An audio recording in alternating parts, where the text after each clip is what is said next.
Hey y'all, thank you for joining the live. Thank you for joining the live. Okay, we here. And most importantly, I'm on time. I'm on time. Come on, come on. I'm always late for TikTok live. I'm always late for TikTok live. But this week I said, you know what? We're not gonna be late. We're not going to be late. Okay, so we here, so we here. So I'll probably wait like 2 or 3 minutes before I get started on like my actual topics for today. Okay, because this is gonna be one of my more formal lives. If you guys have been online before, you remember I used to have like topics written out and stuff, and I would go through them. I would talk about the schools and stuff and all the other stuff. Like women's college basketball mainly. Like that's like I'll show it. I'll show it. But yeah, so like I used to have it all organized and stuff. And then I would, we usually watch games together at the end. Okay. So we'll most likely watch Paige's 40 piece against Oklahoma. We've been supposed to do that for a very long time, very long time. It just has not gotten done. It just has not gotten done. So I figured today will be really a time to do one of my formal lives and everything. I'm just trying to give people time to get here and everything. And like, yeah, because like they're not putting me on For You and everything. So yeah, like I think my lives get put on For You, but I don't even know if my lives get put on For You the way that they used to. So I usually am late as well. So I'm just trying to give people time to get here before I get started and stuff. Because sometimes like I be going over topics and people are like, oh, I missed it. So they have to go over it again. And so, yeah, usually I'm like 10 minutes late or something and I'm not on time. So like, yeah. So wanted to give people some time, but I mean, if I got questions for me right now, I'll answer them before, I kind of get started for today and everything. So yeah, I'd be on live for hours. I'd be on live for hours. They said I have friends who are homosexual before Juju in the draft. What are you thinking? Mm-mm. Y'all saw her three ball this year? It's in hell. She's like 22% from three. I looked into that, y'all. Her threes are terrible this year. Lord. Like, it's just like y'all have to be serious. Over Juju? Juju is way better. Juju is way better, okay? Like, genuinely. Like, she's way more of a force. And Juju doesn't choke when it matters. I have friends who homosexual can't even get past the Sweet 16. You talk about taking her before Juju. Like, I can't praise that. I can't praise that. So, what does that mean? What does that mean? I have no idea what that means. But yeah, her three ball, it's not good, y'all. I have looked into the numbers and I will be looking in again because like, and so yeah. Oh, I forgot to explain my background. So today's background is Dearica Hamby. If y'all are new, I always do backgrounds like this. Like, I just find, like, old, like, throwback photos, like, tunnel fits and everything. So I just always do this at the start of live because I think it's funny with the juxtaposition. They said, what do you think about Sanaya on vinyl? Vinyl roster is just not good, honestly. Like, Hamby, like, she's carrying right now. Who else you got? Well, Courtney's to us, unfortunately, which, like, I'm not looking forward to that. And then who else do they have? Erica Wheeler is on that roster. Ray Burrell is on that roster. It's just a bad roster, honestly. So, I don't know. Hopefully she gets some more playing time on it because, you know, I think her defense is really a game changer. So, I think she can mainly help them defensively. Offensively, like, her shot is coming. But, yeah, it's like, what is it called? I don't know. I'm just hoping that it'll all work out for her because I really think that she's very talented. So, hopefully she get that. Who do you think is going to be the biggest surprise in the tournament? I don't know if I have any upsets in the tournament in the bracket that I personally did, but I mean, anything can happen. Like, I don't know. Like, what do you guys think is going to be the biggest upset and everything? Some of these, it could go either way because they have, what is it? They have Courtney Williams going up against, what's her name? Damn, what's her name? Veronica Burton, yeah. So they have that one. So that one can really go either way. That one can go either way, to be quite honest. So like you have stuff like that. Aaliyah Boston versus AT. Like that's really about to just be like someone said that's about to be WWE match. And exactly, bro. Those elbows coming back to bite. They really are, bro. At this point, that game might be won on free throws and free throws alone if they actually calls a foul. They're gonna keep committing offensive fouls against each other. So that one's gonna be funny. That one's gonna be funny. So I could see, like, I don't know. I think most of them, like, it should be as expected. Hi, Alfonso. Thank you for being here. I appreciate it. He said, I'm excited to see Aaliyah Edwards. Bro, I watched the one last night when she went up against Enrique. She beat her ass. It was 11-2. And at the end, Enrique kept fouling her. Enrique kept fouling her because she didn't want her to win. Yo, she beat her ass. I'm telling y'all, after this live, you'll have to go watch it. You'll have to go watch that, bro. She hit that fadeaway, like, bro, she killed Enrique, bro. And you could tell Enrique was tired. Oh my god, no, she ate. She ate, like... Are you shocked Oklahoma got blown out by Vanderbilt? I watched part of that game, y'all, but I did not finish it. One, because the Texas game was ending, and two, because I kind of saw where it was going and that it was not going to be a good game, and so I turned it off. Like, I really be trying to watch a lot of games for y'all and review a lot of games for y'all every week, and I really do enjoy it, right? But sometimes you gotta preserve the mental. You got to preserve the mental. So I saw where that was going. I said no. And I just got done watching Texas versus Kentucky, which that was a terrible game, mind you. So I had to turn that off and everything. But y'all can tell me why, y'all think Oklahoma lost that one. My friend told me that there was a free throw disparity and stuff and everything, but I don't know.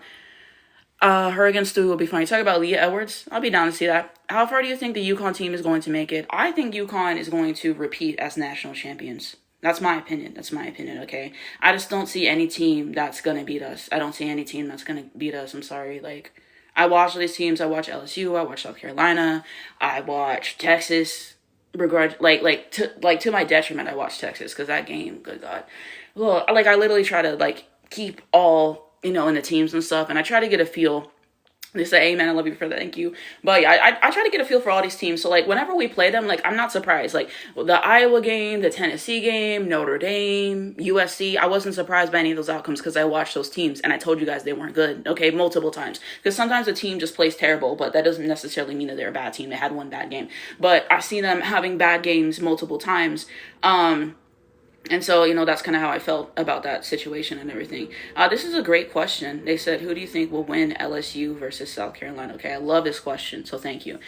So in my opinion, it could go either way, but I'm leaning more towards South Carolina. Okay, and the reason why I'm leaning more towards South Carolina in this matchup is because the post players. They have better post players. They have Joyce Edwards, they have Medina Okad, they have Tornabees. Tornabees actually looked decent in the last game. The first game I watched, she committed a lot of offensive fouls and stuff, and she got in foul trouble. But the last game, I thought she was, like, actually decent and stuff. Makir, maybe she'll be back. They have post players, and they have way better post players, okay? So I think that the post players, like, that's going to be a real struggle because they're going to be going up against, like, Kate Koval and Amia Joyner and stuff like that. And I think that they just have better post players, okay? And so I think that that's the entire thing. Right? And so also I think that South Carolina plays way better defense. That game against Tennessee that they played, it was really close, and then Dawn decided to have them switch to a zone defense. And that zone defense, bro, Tennessee could not figure that out. Hi, thank you for joining live. I appreciate it. They literally took 44 threes in that game, y'all. That was a terrible game. I reviewed that on here too. And so, yeah, I think that just their defense is way better. I think they put a lot more effort on defense. We saw what they did to Vanderbilt. And we saw the Tennessee game and everything. And I watched them throughout the season. Every time they play Texas, they make Texas look terrible. They know exactly how to exploit Texas weaknesses and stuff. So, yeah, I think defense and post players, I think that those are two of the things that are LSU's biggest problems, okay? And, like, I watched that last game. The defense was fine, but, like, yeah. And then the defense against Texas, I wasn't necessarily pleased. That was it when they played Arkansas. That was some of the worst defense that they played. And so, yeah, I think their defense is better than when they've started, but I don't know. I think part of it is like an effort thing that you have to put on defense. You know what I'm saying? And so I think those two things are really going to come back to my, okay. And then I think LSU's guard play is inconsistent, to be honest with y'all. Because, like, Flage has been disappointed this season. I've been saying that. Y'all know I'm a Flage fan. I'm a Flage enjoyer. But unfortunately, the way Flage is playing right now, she's playing herself outside of lottery. And I just have to keep it real with y'all. I've been watching all of these games. And Flage just hasn't been what I hoped this year. Michaela Williams is really good. So I will give her credit for that. But, like, what happened against Texas was that whenever Rory's out, she got her point. She put Rory back in, and she locked her up. Number one. And two, Kim wasn't scheming her open, like set some screens, get her open so she can kind of score that way and everything, because she was really the only one who was doing anything in that game. So Kim wasn't doing that and everything. And then Flage went 3 of 14 in that game. And then Malaysia didn't play well in that game. So I think the guards are very troubling to me. I mean, South Carolina guards, you really just got Tessa in a dream. So yeah, I'm kind of expecting more so the post players to kind of like lock in on that one. So I don't know. Joyce in big matchups, she don't be playing well that I've noticed, okay? So we'll see what happens with Joyce. So that could be an area for concern. LSU, I'm looking to see what Flage is going to do. I'm looking to see what Michaela Williams is going to do. You have to think about, what is her name? Jada Richard, hopefully she does something. I think that, what is it called? Jada Richard, in whenever they played Texas, she didn't play well either. And part of that was the defense and everything, but, she didn't play well, okay? So I think Jada Richard is someone you're not necessarily accounting for in the scouting report, but she can do something, okay? But I don't know. I just like South Carolina more in the matchup. So we'll see what happens. I mean, thank you guys for the likes and love. I appreciate it. I felt whenever Texas and LSU played each other the first time, I thought that Texas was going to win because what I saw from them beforehand and everything. And then what happened was they played terrible, okay? And then LSU did what they had to do. They had better defense. They were able to score a little bit more, and it made Texas look awful. So anything can happen. And then the second time they played, Texas looked like how they were supposed to look the first time. And I don't think they had a lead crump the first time, okay? And so I think that was helpful for them. I think they played better. I think they locked more on the defense and everything.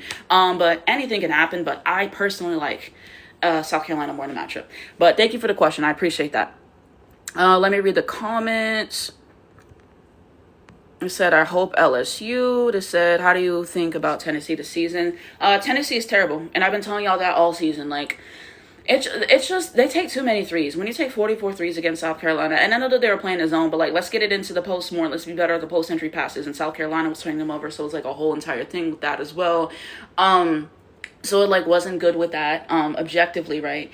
And their defense, I don't know. Like, there's been some discourse right now with Kim Caldwell and with Tennessee and some people saying she's throwing her players under the bus and everything. And I think it's a two-way street and everything. Like, I can see what people are saying. I don't think she's a great coach who's necessarily setting them up for success. With all her rotations, having a different starting lineup every week, like, how are they supposed to get in chemistry playing together on the court if you constantly change your starting lineup? I don't think that that's fair necessarily. I don't like her feel for the game because there isn't a feel. Like, she doesn't know when to take timeouts and use the challenges. It's like she can't really feel when the momentum shifts in real time and how to adjust to that in game, taking too many threes. And so for me, like, I just, on both sides, like, I can see what they're saying about the players don't respect her and everything, because the second half of that South Carolina game, they just didn't have what they had in the first game. And part of that maybe is a conditioning problem, but, like, also coaching staff. So I think it goes both ways. But Tennessee, like, they're just not good. Like, I don't enjoy watching Tennessee. I do like Talasia Cooper, but Tennessee as a team is not good, and I told y'all that. Everybody looks good against Tennessee, and that was their Super Bowl. That was whose Super Bowl? Like, Tennessee not good. We have to accept that, said Amani Joyner. They said, hey, I think South Carolina will win by 5, 70-65. I could see that. There's some games where South Carolina looks really good. Like that Vanderbilt game, they looked great, okay? They scored over 100 points in that one, I believe. You got great contributions from Tessa Johnson. I forgot to mention Tania Latson, but Tania Latson can be a big factor in the game as well. So we'll see if she plays well. But she is dealing with injury, and I think Tessa is too. So, like, we have to keep that in mind for what we're going to see when they play LSU. But I could see that. I can see that. Just depends on how many points they put up on the board. But South Carolina, from what I've seen from them, I trust them a little bit more in the scenario, okay? I think the Tigers will win this game by 30 points and as a whole game, bro. You think that LSU is going to beat South Carolina by 30 points? That's disrespectful. I think this has to be a close one. This has to be a close one, okay? If it's not close, like, probably one of the teams is just not shooting well. But, like, I would expect this to be closer more than not. Like, I would agree, like, maybe within 5, maybe within 10. But 30 points? We'll see if they back that up, but I don't think so. As of now, how do you think UConn will match up against UCLA or South Carolina? I think that we'll have a lot of good matchups, with both of them. If you look at UCLA, I would expect probably KK to be on Kiki Rice, or you could have AZ on her again because AZ really locked her up last time, so you could do that. And then you have Gianna Neekins, so maybe you could put AZ on her, and then KK on Kiki Rice, and then who else do you have? You have Hawkins, probably Ashton Shade assignment. Lauren Betts, probably Sarah Strong assignment, right? I wish he would play Jana more in season. He should have done it because I think that, like, he's putting Jana in a bad position, in my opinion, because when you're not playing her enough right now, then when we're getting to the Big East tournament, then we're getting to the actual tournament, she's not going to have enough reps and everything, like that conditioning and everything, that chemistry with everyone. So I feel like Jana's really been shafted, and I feel like Jana should have played more minutes because we saw what she did last year and everything against UCLA, and she got in foul trouble, so I didn't like that, but she did a lot of good stuff. So I feel like Janet's been shafted, and so hopefully Janet gets more minutes if we do play them in order to ramp up for that, because I think you have a good double team with, like, Sarah and with Jana, like, that's good. Sarah Williams, maybe she can guard Dugalich if she starts or something like that, and then you can obviously do switches and stuff, so like AZ on Neekins and whatever, like, you can figure it out. So I think that we have good matches for that. And then scoring wise, I like us more, obviously. Hopefully Blanca's back, soon. But Blanca is a really good weapon for us. Sarah and AZ are always super consistent, so I have full faith in them, of course. And then you'll get enough contributions from everyone else, I think, to make it shake. Like I said, UCLA, I do not trust their guard play. I do not trust their guard play. Everybody want to crown UCLA right now, and I'm telling y'all, when it matters, their guards are going to choke, okay? They might get to an Elite Eight. They might get to a Final Four. But eventually, the dam is going to break, and they are going to choke. I promise you. Kiki Rice literally foul baited her way the entire game. The last game, she foul baited the whole game. So I don't know. AC gonna lock that up. AC gonna lock that up. So I feel more confident in that. And also the what is it called? The coaching, I think, is going to be way better. Every time Lauren Betts gets taken out of the game, Corey Close acts like this is something that she's never seen before. And, like, people like, oh, she got surrounded with more shooters. All you did was add Gianna Neepkins. It's basically the same team from last year. So, like, I don't necessarily subscribe to that. So, we'll see what happens, but I like us against UCLA again. I really do. I really do. Okay, I think we play way better defense than UCLA. I wouldn't say UCLA's defense is bad, but if we're going to be real, Lauren Betts is carrying that defensive unit. Sorry. You take her out of the game, and then Corey Close is going to choke again. Nothing new. And then South Carolina, I would assume she's probably going to have Raven on AZ. That's what I would bet. And then I would assume AZ would probably be guarding either Tessa or Tanaya Latson, one of those two. And then Sarah would be on Joyce. KK, you could probably have KK guarding Raven. I think that would make more sense. Ashlyn Shade, she would either guard Tanaya or she would guard, what is it called? Tessa, but I don't know. I feel like Tessa, you have to keep an eye out because I feel like people do never, they never account for Tessa on the scouting report. It's always about Joyce and Tanaya, and that's no shade. That's no shade to them because they're good players. I'm just saying, I feel like, if you leave Tessa open, she's going to hit some threes on you. Tessa can hit threes really efficiently. She's like 45% from three in the season. So if you keep leaving her open, she's going to make you pay, right? So I think you could see that. Cott, it's probably Sarah Williams' assignment or Jana assignment and everything. So I think, and then obviously the switches, but I think that's probably something about the assignments, right? Defensively, like I said, I like South Carolina's defense. They can play a good zone, so I'll give them that. I think that we don't play a good zone. I don't think we play well against zone. So their best bet to beating us would be playing zone against us. But I think we just have more scoring lines. AZ and Sarah. Like if you double team AZ, then you're going to leave Sarah open and vice versa. So I believe in that. Again, Blanca. So again, I like us more in that matchup, So we'll see what happens, but I like us. And then the perimeter shooting, South Carolina, they can be good from three. It depends on the matchup. I've seen them do it. I like us more from three as well. So yeah, I would favor us in both of those matchups and everything. So yeah, LSU is young and Moki's playing deep into her bench. Well, the bench isn't moving me. When you compare the Tigers and the Longhorns, that were their second meeting. What do you mean by that? Flage is really declining in her game. It's I don't know. I think maybe sports psychologist is needed, and that's genuinely no shade. Y'all know I like Flage. I only want to see Flage win, right? So I don't know. It's just I watch Flage in these games and I just know she's capable of so much more. Okay. And I said this on my podcast. Okay. Anastasia Scouting Report. But y'all have to stop making a lot of excuses for Flage. Okay. When is she going to step up and want more? Like when is that going to happen? We keep blaming everybody else. And in a sense, I'm guilty of it too, because I mentioned how in one of the games, Kim was messing with the rotation and taking her out 4 or 5 minutes in the first, and she wasn't getting enough shots. And then against Texas, she played terrible. She's played terrible in all the ranked matchups beside Oklahoma. Okay. And then Kentucky, she had 15, but I'm pretty sure that was the one where she disappeared in the fourth quarter. And you cannot have that. I'm sorry. I expect more from Flage. I expect more from Flage. Did she do last year, and what are you putting on tape? Like I said, she's playing herself out of the lottery from what I've seen. Okay, and I have to keep it real. Do you agree that Azure to the wings is 80% lock? We have the money, minutes, and Paige, plus used to know facilities. I don't know. If we got Azure, it would be fine and everything, but there's other posts where more defensively, I'll put it that way. Because I know Azure can score. She's a stretch big. So I've seen her do that, but I think there's other people I'm liking more defensively. Would I hate it if we got it? No, but yeah, I think honestly, when we come to free agency, we need to get at least 2 post players, okay? I swear, if Kurt gets 1 post player and he thinks that's enough and they're going to be starting with Lee or Louisa, I'm going to end it all. He cannot be serious. You have to get at least 2 solid post players. Lee and Louisa, come off that bench for me. I know what I've seen. From the 2 of them, okay? You have to get at least 2 solid post players to start. So then... Paige, AZ, Maddie, and then whatever the 2 post players are. Hopefully Angel, maybe a Tina Charles, Bree Jones, stuff like that, but we have to get at least 2 solid post players, okay? I'm tired of seeing our posts get beat up in the paint. I'm tired. Offensively and defensively. Make the layup. get the stop on defense. They can't do it. They can't do it. Okay. So I'm not banking on their development. I'm not banking on it. We can't develop post players. Okay. So I think we need to get some real post players in here because it's pathetic. It really is. But yeah, maybe, but I don't know. They said Flage not ready. Hold on. Thank you guys for the comments. I appreciate it. The thing is, LSU gives up too easily. I think LSU, like, you still see them lacking discipline. The shot diet is bad. Like, they take a lot of bad shots. I think that they just have to be more patient. And everything. The turnovers have been backbreaking in that Auburn game. Like, I know they're playing Auburn, but, like, yeah, it wasn't good. Like, that game, if the post Tessa and Tanaya play well, SC will definitely have a higher chance of being game changers. Yeah, they can definitely do some good stuff. And everything. Limiting the turnovers is going to be important in the game against Tennessee. South Carolina had 19, 20 turnovers. That's ridiculous to me. So they got to keep it down. And I think that they can force LSU into a lot of turnovers, for sure. So I'm liking them in the matchup personally. Hi, thank you for joining. I appreciate it. I think Flage might drop bad in this draft. Yeah, I don't know. Tennessee coach needs to coach rather than running that press. Ooh. I think they have lost the locker room in Tennessee, just my personal opinion. Rock, chalk, jaywalk. 30 points is so disrespectful. Yeah, I'm not sure why he's playing Jenna so little. Yeah, exactly. Because we get to that tournament and Sarah Williams gets in foul trouble or whatever, and he has to put Jenna in, then you're setting her up. The whole season, you should be getting her right with her conditioning, and you should have been splitting their minutes. So when Jenna has that opportunity, she's ready. You have to get the conditioning.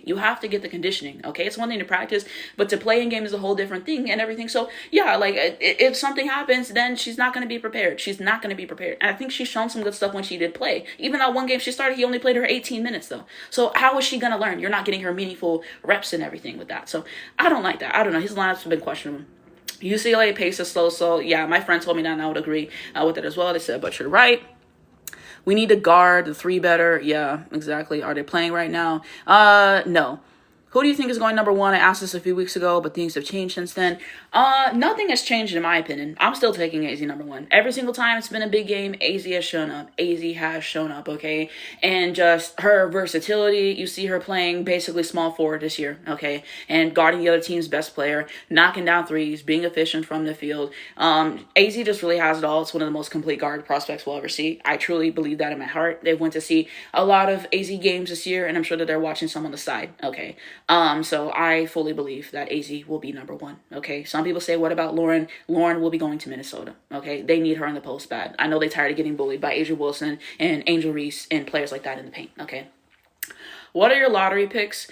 I don't, like Flage, like I said, she might have played herself out of the lottery, okay? The top three that I'm certain about is going to be, AZ Flood at number one, Lauren Betts at number two, and Olivia Miles at number three. I have Flage at four, but the way she's playing, it's not good, okay? I think Tanaya Latson probably in the lottery. Hopefully she can maintain her health throughout the rest of the season. But to me, she seems like a really obvious Chicago Sky player. And then I had Gianna Neekins at number six. That's what I had. But Flage, I'm concerned about Flage, y'all. I'm concerned, okay? Tessa Johnson is very underrated, scored 19 points in the Natty off the bench in 2024. Love her. And I've said this, she does not get the love she deserves. She does not get the love she deserves in South Carolina. They don't talk about her enough. If you watch the games, you know Tessa's a demon. She can catch and shoot that three. She can create for herself. Her defense is terrible. That's my only qualm with Tessa is her defense is awful. And she, like, 3 years and you can't play defense. That's my only problem with her. But I like Tessa a lot. And if you watch these games, you know she's a problem. And they never account for her on the scouting report. Okay? But she's a good player. Who do you think is the biggest threat to UConn in the tournament?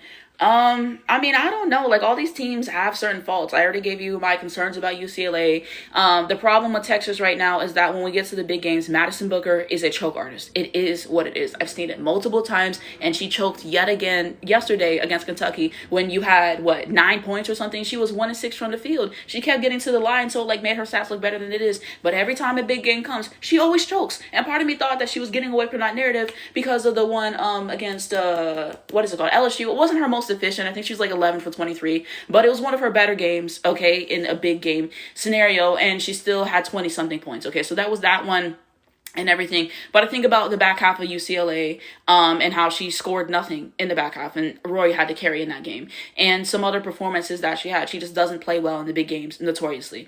So I think it's that. I think that's one of the reasons why they're not able to put it away. It's because Madison Booker is a choke artist. It is what it is. And I like her game, but y'all know she chokes, and it is what it is, okay? So I think it's that. I think that that's a big problem. And then, that zone, that really gave them trouble the other day, so they're not used to getting zone played against them, and then they can't hit the threes, so that's a huge problem. I think think he needs to give Aaliyah Crump more minutes. I think he needs to stop playing with Rory minutes. Every time he takes Rory off the floor, the offense goes bad, okay? I get she's not going to be here next year. You got to give Preston some minutes and everything, but he could pick better times. You're trying to get the momentum in the game, and you took Rory out, and then Preston immediately gave up a 3, and then he subbed Rory back in. He's been playing with her minutes since that first LSU game, and I don't like it. Rory has shown you she's a difference maker, okay? She can score. It's not her biggest thing, but even if she doesn't score, she can still facilitate. She can play great defense and run the floor, and that means something. That means something. She can score when she needs to. But Rory has come up big for Texas multiple times, and I'm tired of Vic Schaefer. I'm really tired of him. He keeps trying to get Jordan Lee out of the slump. She was 5 or 13 and 4 or 13 the other day. She's been in the slump for like 2 weeks. Give Aaliyah Crump more minutes. Aaliyah Crump barely played in the last game. I don't know why. I don't know if she was hurt or something like that.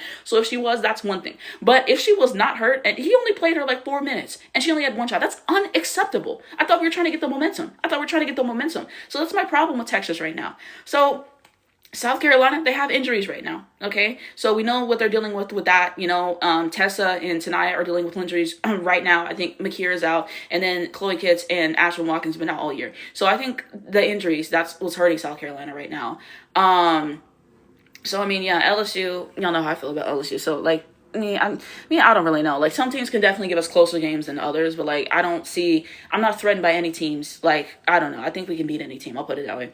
Awak needs to return, period. Yeah, they said. Let me finish answering these questions and then I should get into my topics. What do you think about people who keep bringing up injuries to hate on AZ? I think it's distasteful. Okay? A lot of players go through injuries and everything, okay? So that's one. And two, we're seeing AZ fully healthy. She was coming back from an ACL last year and everything, and then she slowly had to, get used to it and ramp up and everything. And then we saw what she did in the tournament, okay? And then we see what she's doing this year, being fully healthy, okay? And even then, like I said, I'd be feeling like she should get some more touches. I'm glad she's being more aggressive as of late. But, yeah, I don't know, this is something that a lot of players go through, and she's come back with it from it every single time, right?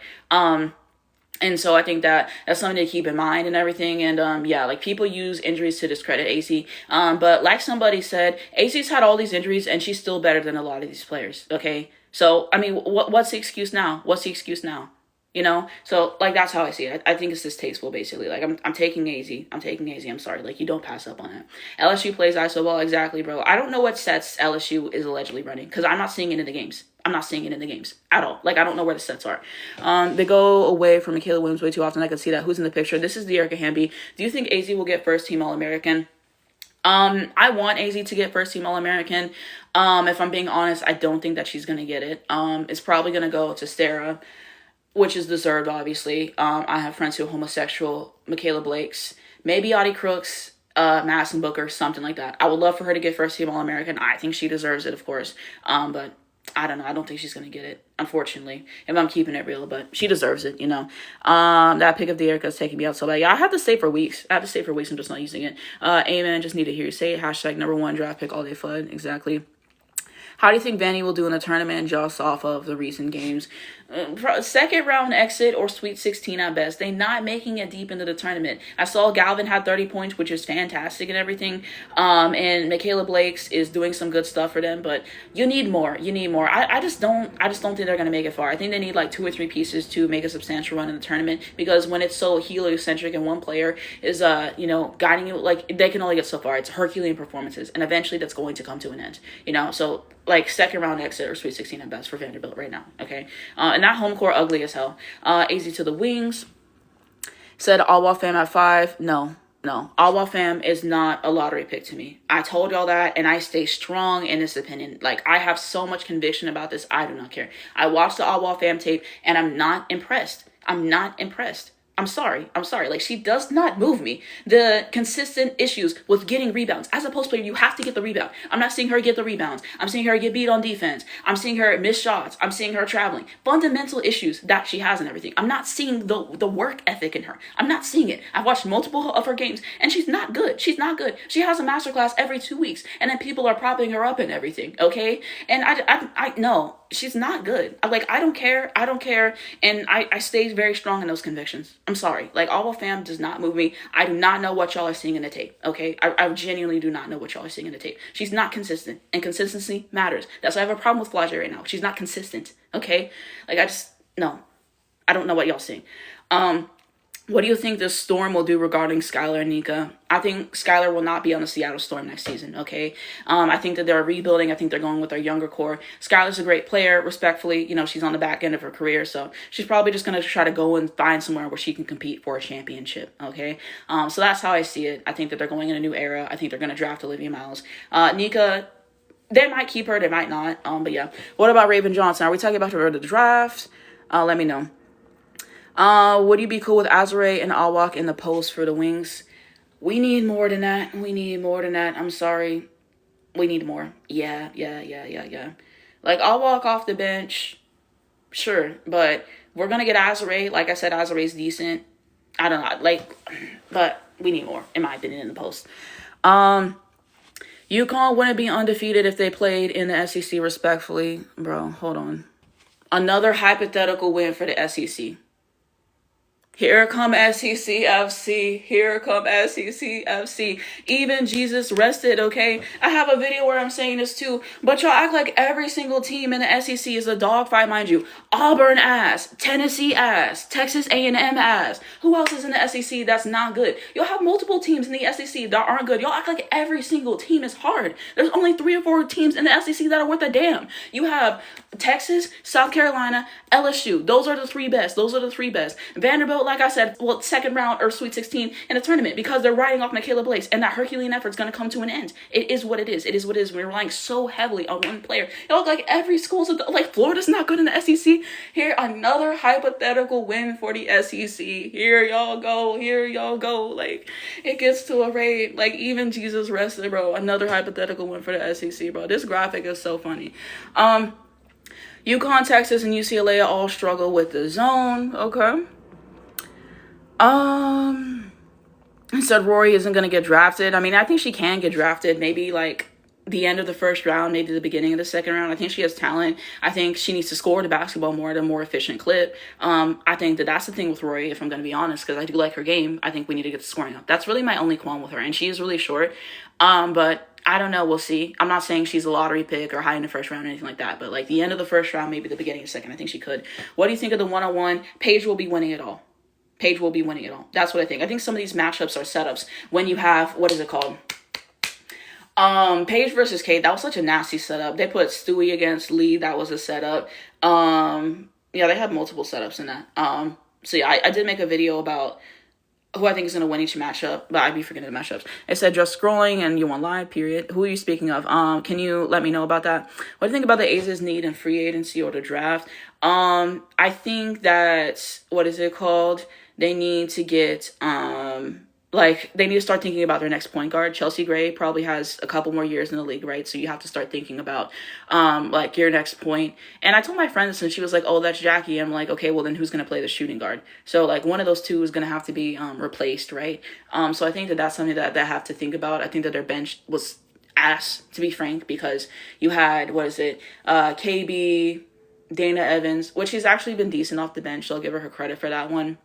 Joel Lloyd, put in that retirement. It is time. No Mariah Carey. Let's retire.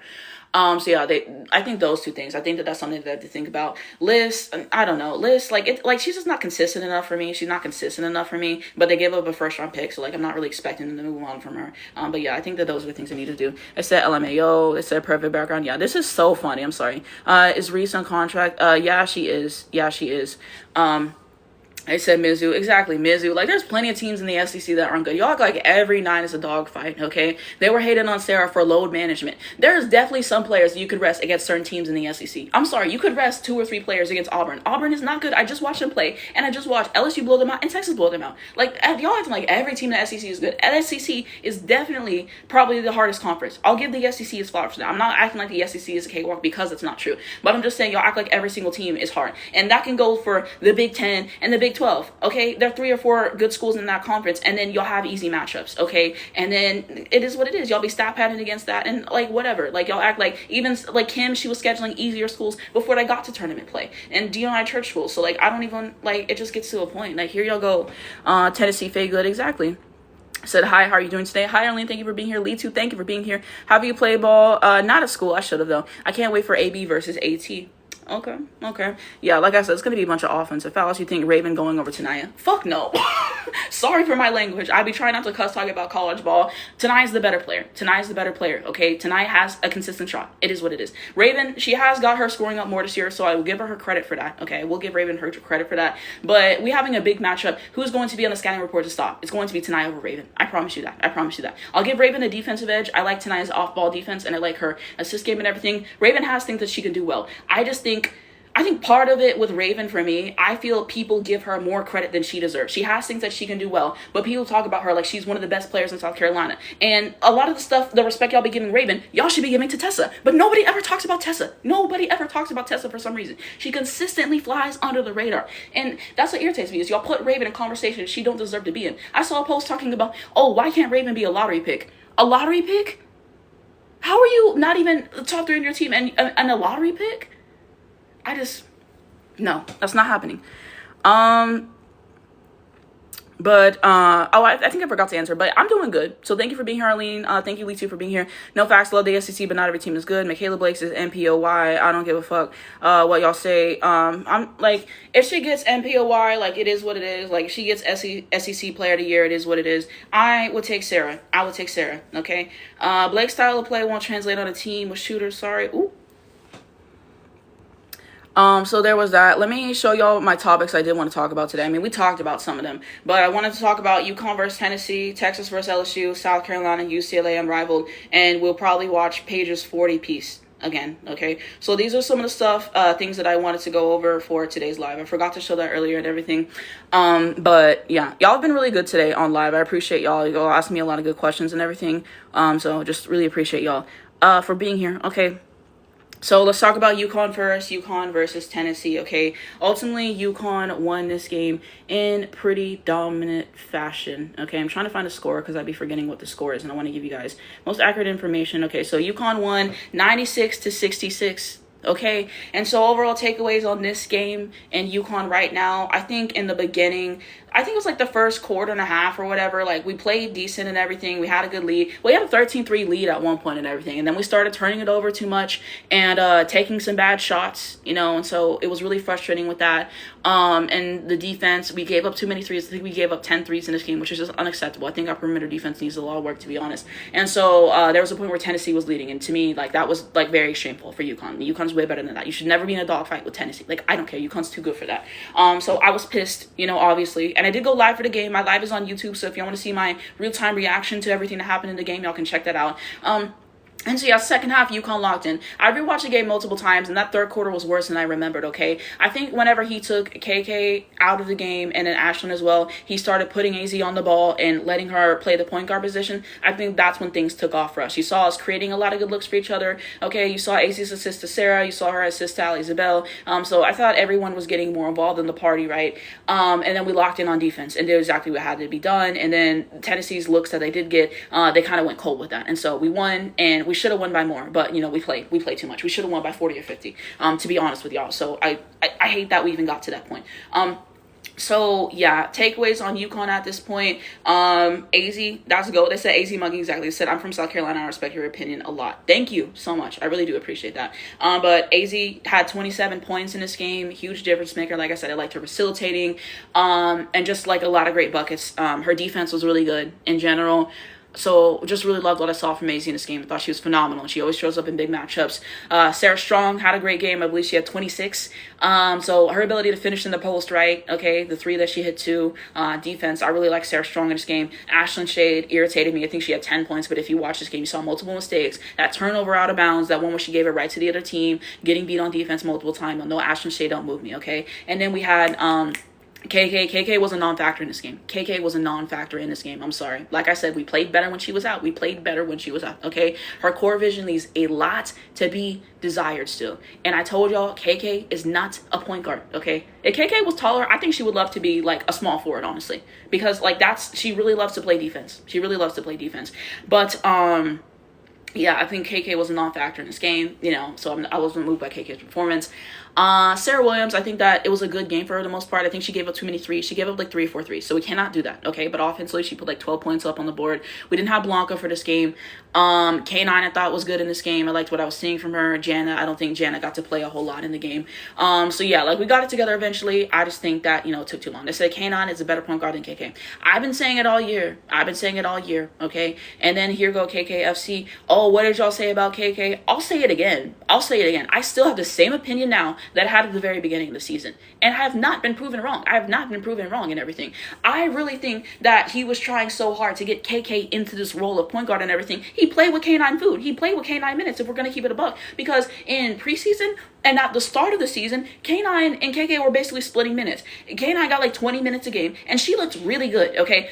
Always finding AZ. You saw the dribble handoffs. You saw the buckets in transition. She scored when she needed to, play some good defense. She didn't try to do too much usually. Sometimes she would take a bad shot here or there, and I'm like, girl, what are you doing? But she played a role. She didn't try to do too much. She looked real good. Every time she went on, she ate KK up. It is what it is. Y'all watch those games in the beginning. Y'all can't tell me she wasn't playing better than KK. Those lineups way better. We scored way more when KK's not in charge of the offense. And then what did Gino do? He played with her food. He started decreasing her minutes, started playing KK more. And then it's just a whole mess. And KK's core vision, like I said, so much to be desired, bro. Like the passing, it's like she be throwing some bad passes sometimes. Some of the turnovers, she's just not a point guard. And I think she still needs to find that balance of when to score for herself and when to facilitate for others. As a point guard, you should be leading an assist every single game. I don't know how long it took for her to finally lead an assist. AZ and Sarah were leading an assist for the longest time.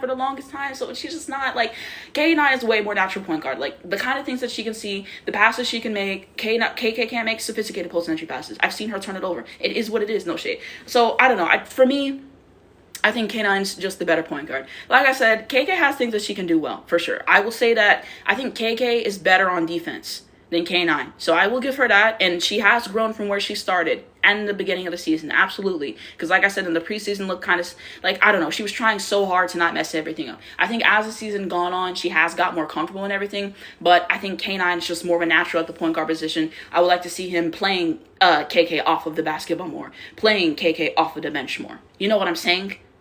That kind of thing. So I think that's what we need, because I think the offense just ran better without her, like, to be honest and everything. So like that's how I see it. So I'm hoping K9 continues to get more minutes. Who do you think should be the starter? I think K9 should start. There was an era where I said KK should start because K9, because of the production, she was getting less of it and she wasn't playing well. Okay, so she had a slump in there, and at that time I was like, look, KK should start because she's playing better right now objectively. K9's starting to feel it though. Like I said, you see how we play when she runs it, and whenever K9 runs it, it's two different things. Or even AZ. Like I'd rather see that. I'd rather see some more AZ facilitating, some more K9 facilitating. Will always start the defensive minded upperclassmen. I don't know why you get surprised every year. KK will always start because of her defense, sadly, especially in Minch and March when we face offensive demons.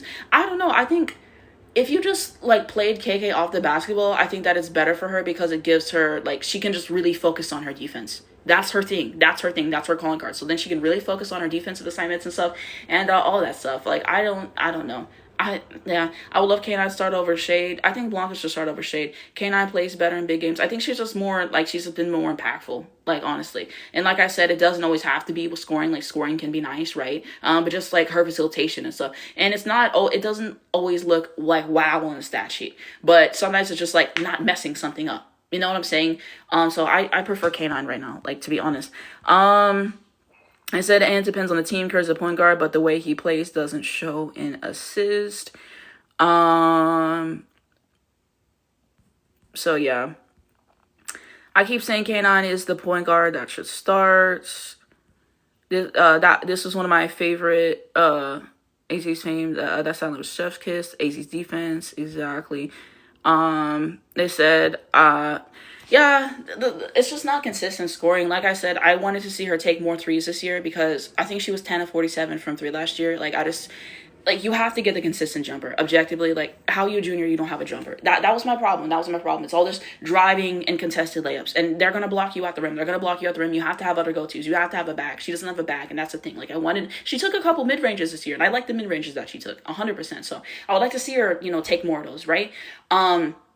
So hopefully we see that, and hopefully getting more consistent with the three, but just like finding other ways to score and everything. That's my only worry. Come March, the point guard position, either AZ or K9 is not good. Like, I just think maybe he's starting to do different lineups. I think maybe Tennessee was like a wake-up call for him and everything, right? To see like, hey, maybe we need to start going in a different direction. So I think he's kind of trying to do some different stuff and like see what works and see what doesn't. But also at this point, like, why is it taking so long to finally realize that these are the people who play well together? Because we see, like, if you watch the games all season, you know who plays well together. You know who plays well together, and you know who doesn't. So I'm just like, how do we watch this entire season, right?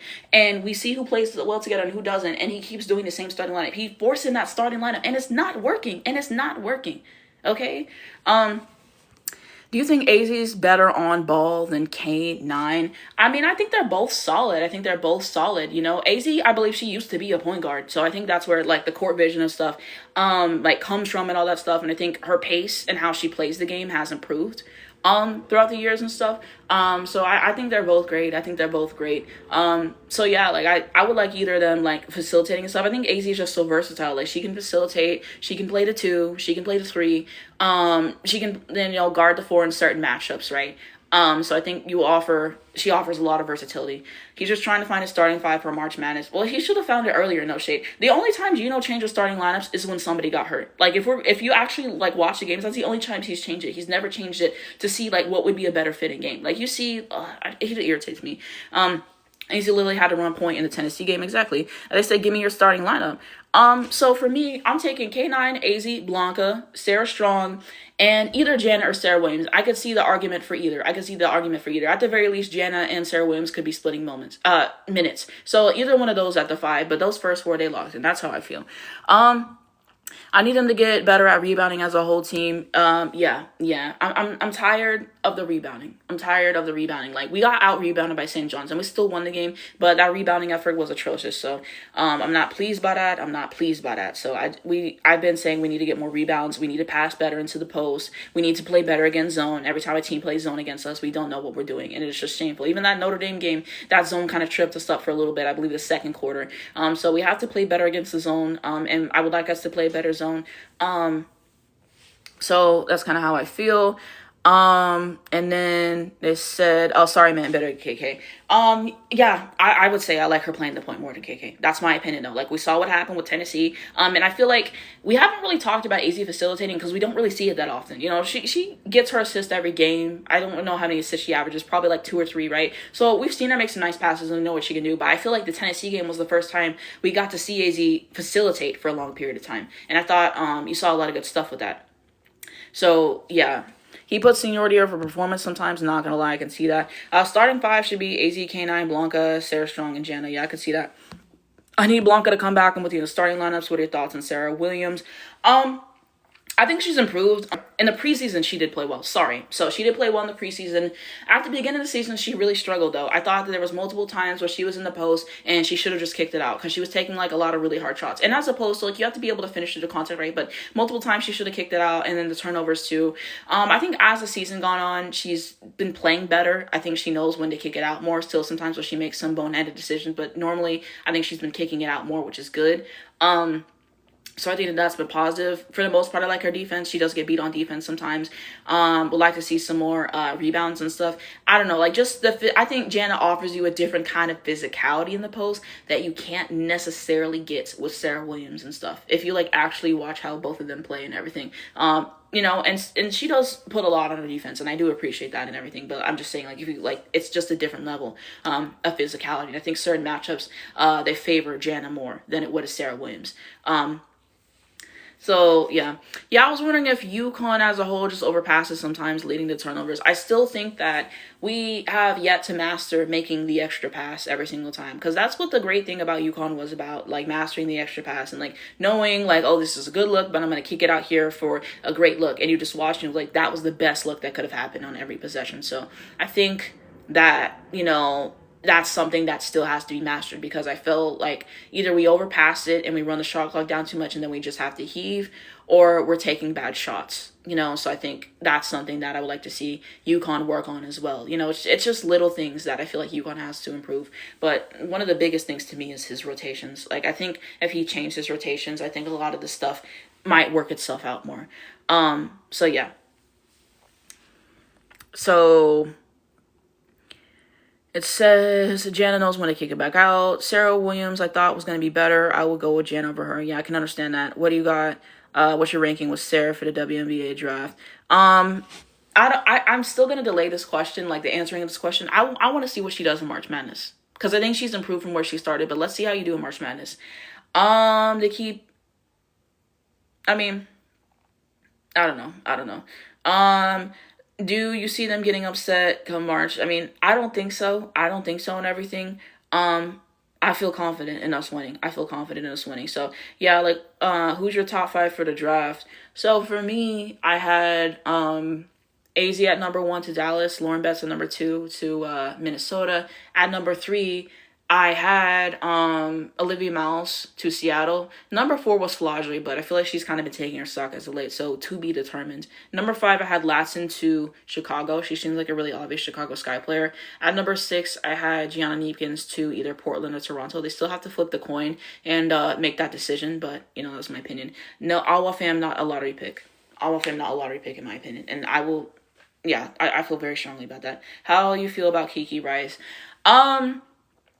I think Kiki Rice needs to have more of a bag. I think she drives a lot. It's kind of similar to like a KK or a Haley Van Lith. I think she really struggles when you pressure her. Like, she does not like ball pressure. So I think that that's something she still has yet to figure out. Her defense, it can be good at times, but her defense doesn't really move me. I don't think she plays particularly well in big matchups. Sometimes she foul baits. Like, I'm not going to say she's a bad player. Do I think she's as good as a lot of people say that she is? No. So I don't know. She'll probably be a first rounder. And maybe she can positively impact whatever team she goes to. I just think there's multiple flaws. And I think a lot of that goes back to Coy Close's coaching. Kiki Rice was a Gatorade Player of the Year in high school, y'all. Did y'all know that? I was looking at Gatorade Player of the Year and I saw Kiki Rice's name and I saw what she was averaging, and you see what she's doing at UCLA, and it's just, I don't know. So I do blame Coy Close, for some of it. And then part of that's on her. But some people, thank you for the gift. I appreciate that. And thank you guys for the likes. We had 10.6K likes. I really appreciate y'all. 100 viewers. But I feel like, what is it called? Like, I saw somebody, like, they be having mock drafts and they have Kiki Rice over AZ. I'm like, y'all have to be serious. What's your opinion on Dallas' new coach? I like what he's saying. Thank you for the gifts. I really appreciate it. But I'm going to have to see how this plays out on the court, right? He can say a lot of things that sound good all day long, but I need to see what personnel you're going to get and how it's going to play out on the court. So that's kind of my takeaways right there. So they said opinion on KK. So my opinion on KK basically is that she's not a point guard. Okay, I think she's better in that role, coming off the bench or playing off the basketball and really locking in on her defense. I think that's what she does best. Her facilitation and her court vision is not my favorite. I think a lot of times she goes way too fast, and there's just certain things she's not seeing developing. I don't think she can make those sophisticated post-entry passes and stuff. So yeah, I feel like he's trying to play in a role that he shouldn't. I think he should play her off the basketball more. I think he should play her off the bench. So I think that there's good attributes that she has for sure. I just don't think that she's a point guard, and that's just my opinion on KK. Thank you for the gift. I appreciate that. I'm going to a WNBA game this year, and I've never been. Do you know what time I should get there? I don't even remember what time I got there. I'm really trying to think. I don't know. Like, for me, I always try to be early to everything. Like, I think that that's what's best and everything. Like, I'd rather be super early and have to wait than be late. Like, I hate being late. So I was probably there like an hour before the game started, right? Because, you have to get in, and then if you want to get merch, if you need to use the restroom or whatever, and just like get situated and everything, make sure you bring a portable charger with your phone in case you want to like record stuff for the game or go live or take pictures or whatever. You don't want your phone to die. So there's that. Also check your phone storage before the game, obviously, and make sure you have space to do those things. And I think have fun in the game and everything. Like, when I watch the games live, I literally do not look at the scoreboard at all. Like, I would watch it for 10 minutes and then you look at the scoreboard. When you're watching it on TV, it's different because the scoreboard's ever present. In person, you're seeing the game and the scoreboard's like way up there above you. So yeah, for me, I'd probably get there an hour before, but I like to be early to everything. So that's my opinion. So But yeah, basically with Jose, once I see him coach in season, I think I'll have more of an opinion. I love how good you are at this. I hope you make this your career. Thank you. I really appreciate that. Your opinion on Ray Burrell. I think Ray Burrell she's a good bench player. I think she can come off the bench and she can give you good production, right? Okay. But I think she's 6'2" and she plays like she's 5'8", I think she can improve with that. I think she takes some bad shots sometimes, and like it's just bad. Like, what was it? Kelsey Plum just like went around her and scored off of that. She can have some good defensive stuff. In one of the games, she had a lot of defensive hustle, but I think she's good off of the bench.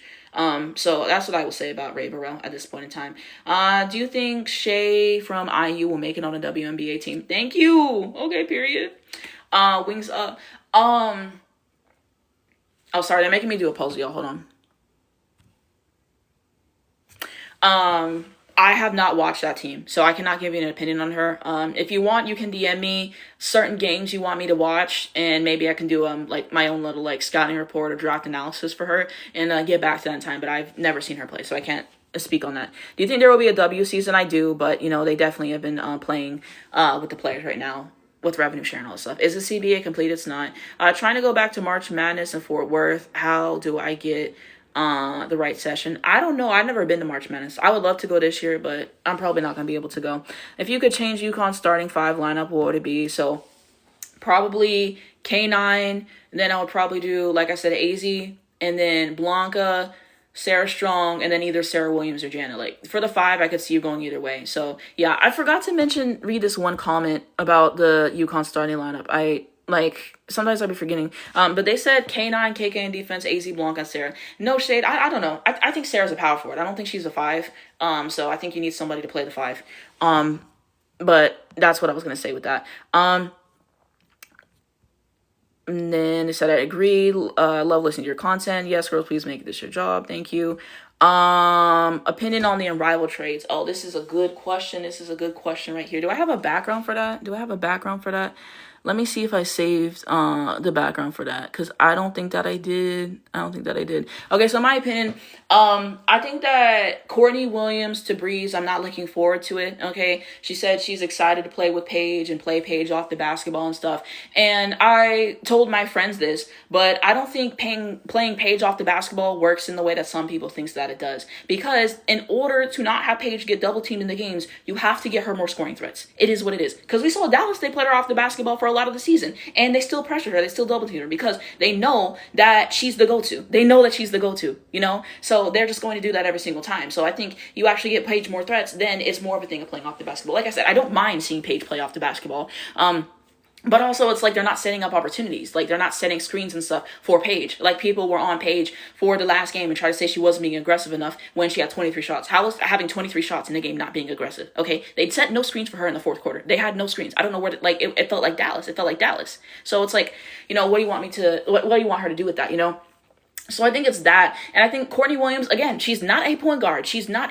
Okay? I saw this tweet that Courtney Williams is a shooting guard that was made into a point guard. And it's just a lot of same things that I say about like KK. Just not having good court vision. She can't set up. I've never seen Courtney Williams set up any real plays. She can only make basic reads. And she still makes basic reads sometimes. Every time Fee wants the ball and Courtney's having a good game, Fee does not exist. I've seen her choke multiple games away for the Lynx. Multiple times. Because she is not making a decision with the basketball. And having bad turnovers in some games. The defense doesn't move me. So I saw it, honestly, as, she was going to be taking she was going to take Kate's role and Kate's minutes and coming off of that and everything. So I don't know. I don't really want to see them playing together, because watching her with Fee already pissed me off. It already pissed me off. Multiple times Fee was open. She don't get the ball. And she will literally sacrifice a great look so she can go and take contested shots or go take a shot that she thinks is best. Thank you for the rose. I appreciate that. And it's just I don't know. So I'm just not liking it. Everything. I think it's too much selfish basketball. I just don't like the way that she plays the game. So her and Paige play together. I already know that's going to piss me off. I don't know. You do need to have a ball. I don't know. I just think she'd play with the second unit. So, that's my opinion. Courtney Williams, I don't know if that's Noel's decision. I don't know if they just randomly assign players. I just don't like the decision. I wish we could have got somebody else. I don't know. I would have even took Veronica Burton. I think Veronica Burton can run the point. I would be okay more so in that scenario with like a Veronica Burton. She makes some bad decisions sometimes, but she gets assists. She had one game, I think 14 assists, no turnover. So I'd rather have like a Veronica Burton, in my opinion. Sanaya, I'm wishing her the best. I think Vandal's roster is ass. You know, hopefully she can make some impact over there. And then Azure, what team is she going to? I'm trying to think. I don't remember. Y'all tell me what team Azure going to. I forgot. I'm going to be real. Said, you should really make this your job. They said, how do you feel about Kentucky? I hate that they can't make consecutive free throws. I really liked Kentucky. I really like Kentucky at a certain rate, y'all. Like in the beginning of the season when I was watching. And Claire Strack is still a demon. Make the free throws and don't get in foul trouble. Those are my two problems with Claire Strack. But she's a demon. She can score at all three levels. But then they started losing a bunch of games. And I did not see that losing streak, but I heard about it. In that game against Texas, they only put like 50-something points up on the board. And so I think it was bad shot selection. I think Claire should have had more touches in that game. Not getting enough stops on defense. I thought that the zone did some good stuff, but Texas was able to figure it out and get enough. So I don't know. I think that there's some pieces away. And on paper, you know, I thought it would be a better game. You know, I thought Key has been decent. You have Tony Morgan, the point guard, and you have Claire Strack. So that's their big three, but it has not really gone that way. And then against Vanderbilt, they had opportunities. And then when you take bad shots and when you don't make your free throws at the end of the game and you couldn't stop Michaela Blakes in the second half, this is what happened. So now I had them in the Final Four at one point. They'll be lucky if they get to the Sweet 16 the way they playing. I think AR5 is going to Unrivaled. I hope so, but I'm not going to get my hopes up. I'm really not. I miss Angel on Unrivaled, though. It's not the same without her. Thoughts on K9 UConn? Like I said, she's been good in the beginning of the season and preseason, I felt like. And then he kind of played with her minutes and stuff. And, but now she's, like, coming back. So, like I said, I think she's really good at the point guard position and stuff. I think she's doing some good stuff. So I like K9 at UConn. I think, you know, I've become fond of her. They said, hey, I'm going to the games tomorrow. Have fun. Record a lot of stuff and, you know, just memories for yourself. But I hope you have a good time. Thoughts on Jana El Alfi?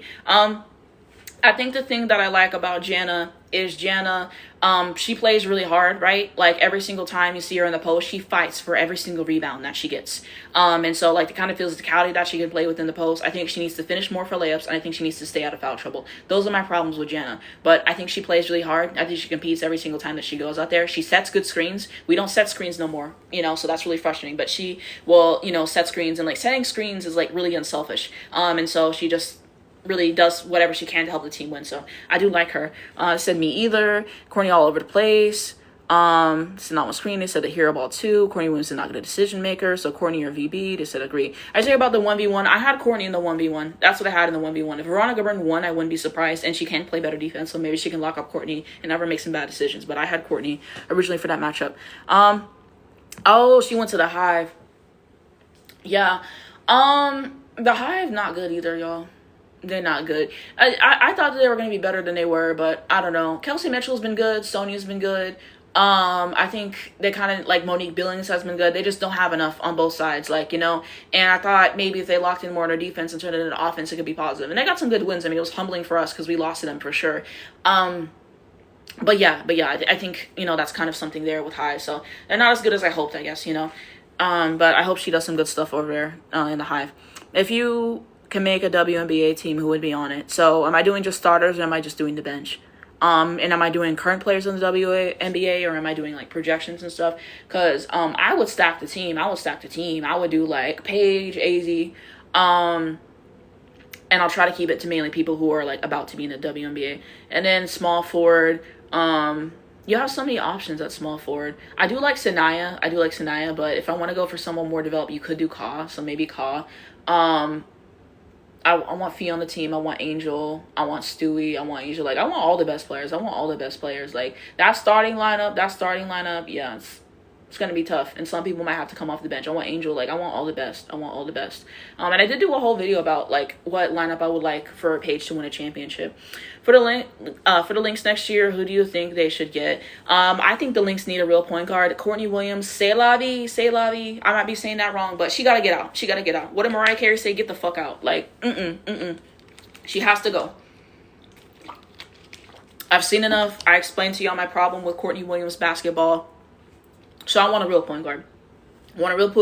Who can facilitate, who doesn't take bad shots and stuff. Like I said, I would love for them to make a trade for LeCon. I don't think that Connecticut's giving her up, but I think that they need a point guard first and foremost. Like, I think that would solve a lot, a real point guard who can score, okay? I don't need one of those, like, point guards that cannot score the basketball. You have to be able to score, okay? And then Bridget Carlton needs to go.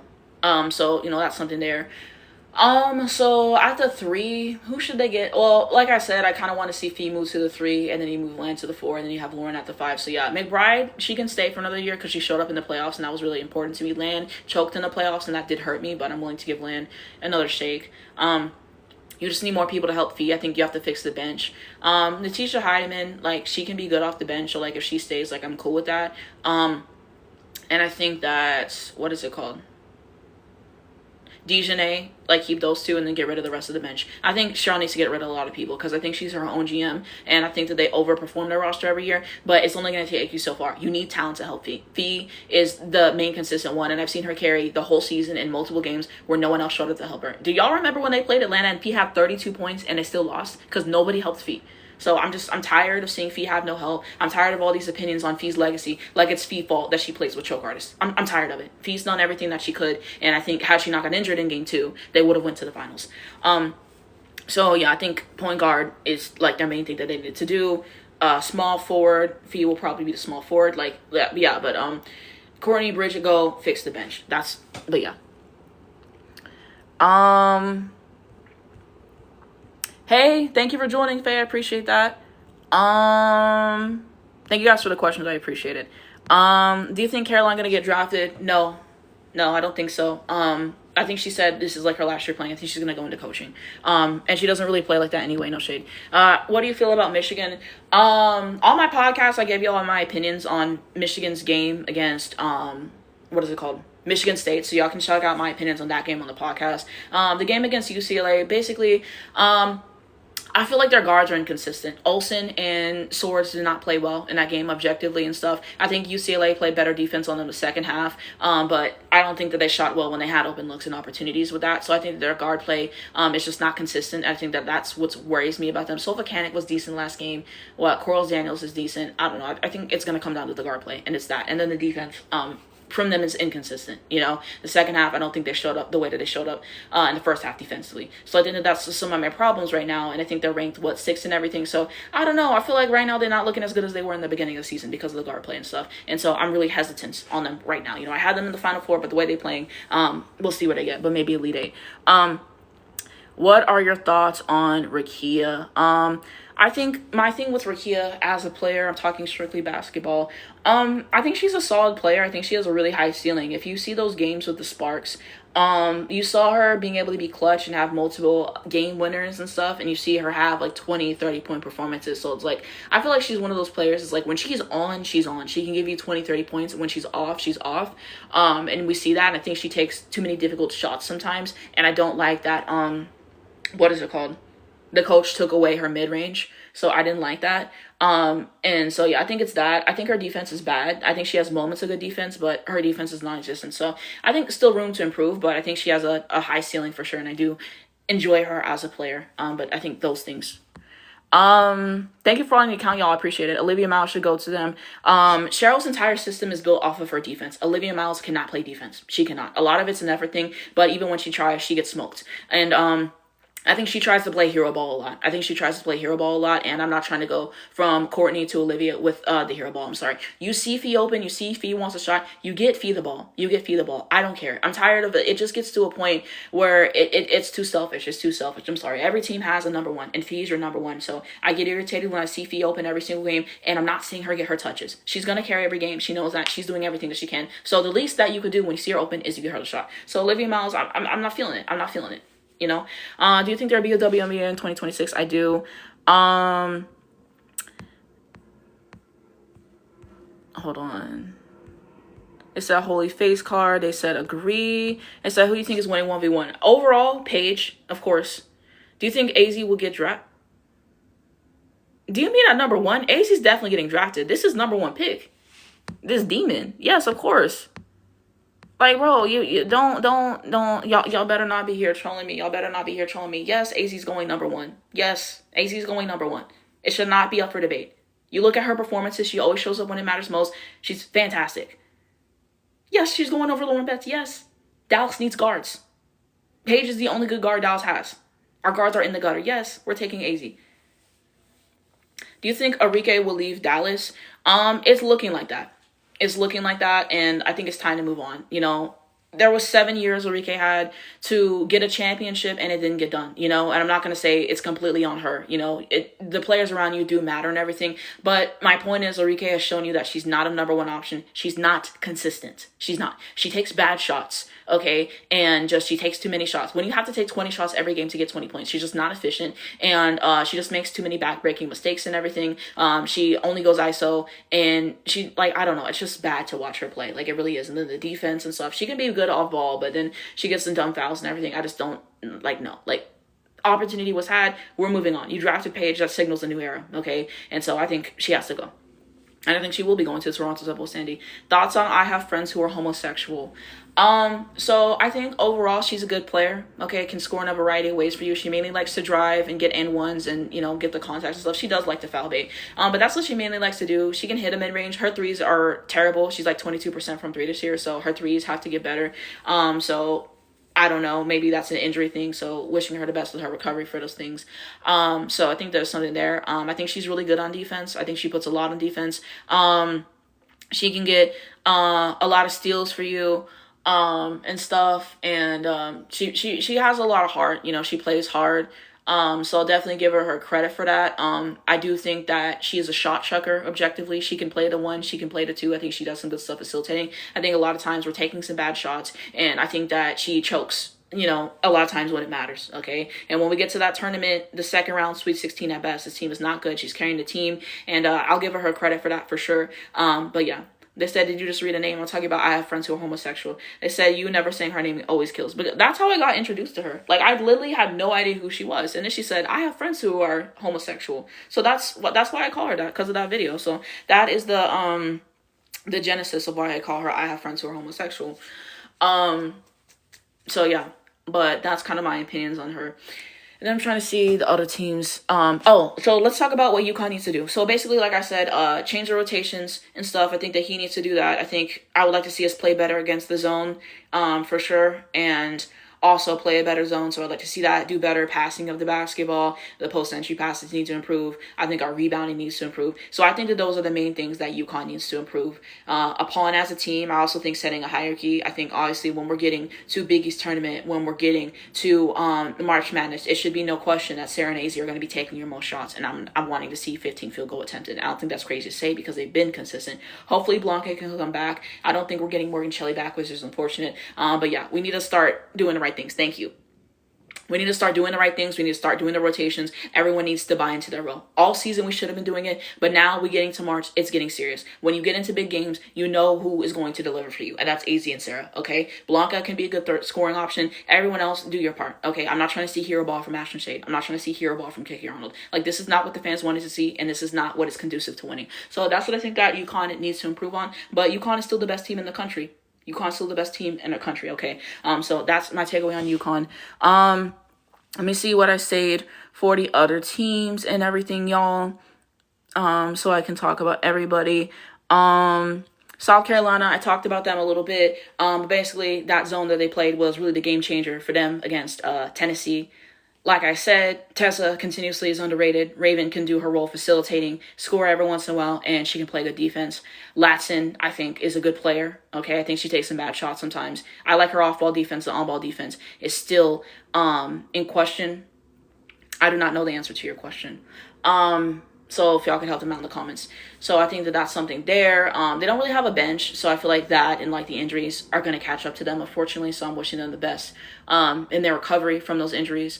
And all that other stuff as well. I think that they play good defense. I'm trying to see if there's any other thoughts that I have. So we'll see. I think Elite 8, maybe Final 4. It depends on the bracket that they go on in the tournament and such. But yeah, South Carolina's good. Like I said, I have them in the matchup whenever they are playing LSU. That's what I'm thinking.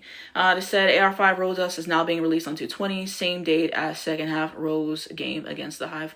Lovely coincidence. I still don't think Angel coming back to the Rose. I would love for her to. I would finally watch them again consistently. But I don't think she's coming back. So, we'll see though. But that's some takeaways on South Carolina. Y'all know I don't like Tennessee. UCLA kind of went over this, but like I said, guard play in big matchups, questionable for me. And what is it called? Corey Close coaching. I mean, I think in the Michigan game, like I said, second half, the defense was better for sure, and they did what they needed to do. But they kind of let Michigan hang around too long. You know, Michigan was like 9 points. They kept cutting the lead down to 9, and then they were able to score enough a little bit. But then they made some critical mistakes to where it was a closer game than it should have been. And people are ready to crown UCLA, but like I said, whenever they play in the tournament against great teams and they take Lauren out, I'm just not seeing it. And so I think Satu might be coming back. I would be tapped in for that. So that's some takeaways on UCLA at this point. So I did want to say that. LSU and Texas, I kind of went over a lot of stuff, but I'm just trying to cover the ground again if y'all are new. So like I said, Texas, Madison Booker not playing well in big matchups, is a problem, okay? So I think this game she was 6 for 21, so it's just like unacceptable. So that's a problem I have. Jordan Lee has been in a shooting slump. Aaliyah Crump, like I said, I think she should get more minutes. Apparently Vic said that she wasn't on a minutes restriction. I have covered LSU, but I'm just going over everything again, so you're here at a good time. So Aaliyah Crump, more minutes, I think.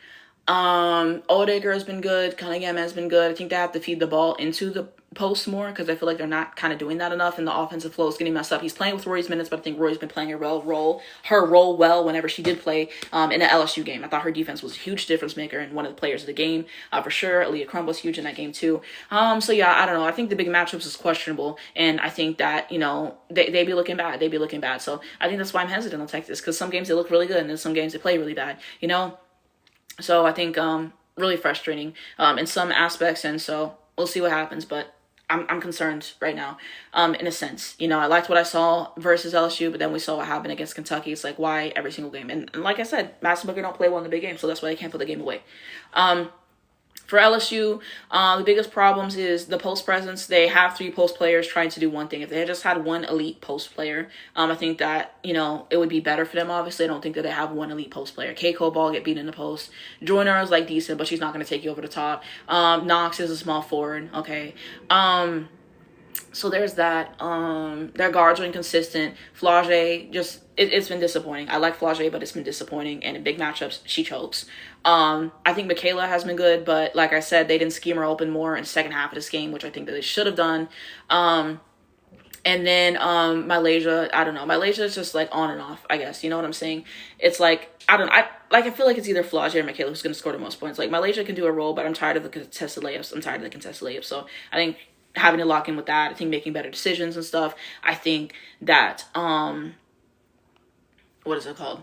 I think their defense could improve and stuff. I think they're getting used to some bad habits. The turnovers have been backbreaking, but you just don't know who's going to be number one until you turn on the game. That's what I'm saying. So I think that that's a problem for me, and just having to find some more consistency, having to be better on defense, having to limit the turnovers, the coaching and rotations haven't been my favorite. So it's multiple problems with LSU. I'm favoring South Carolina in that matchup because South Carolina has better post players and because they play better defense, which are 2 of their Achilles heels for LSU, as I said. Okay. So that's how I feel about LSU right now.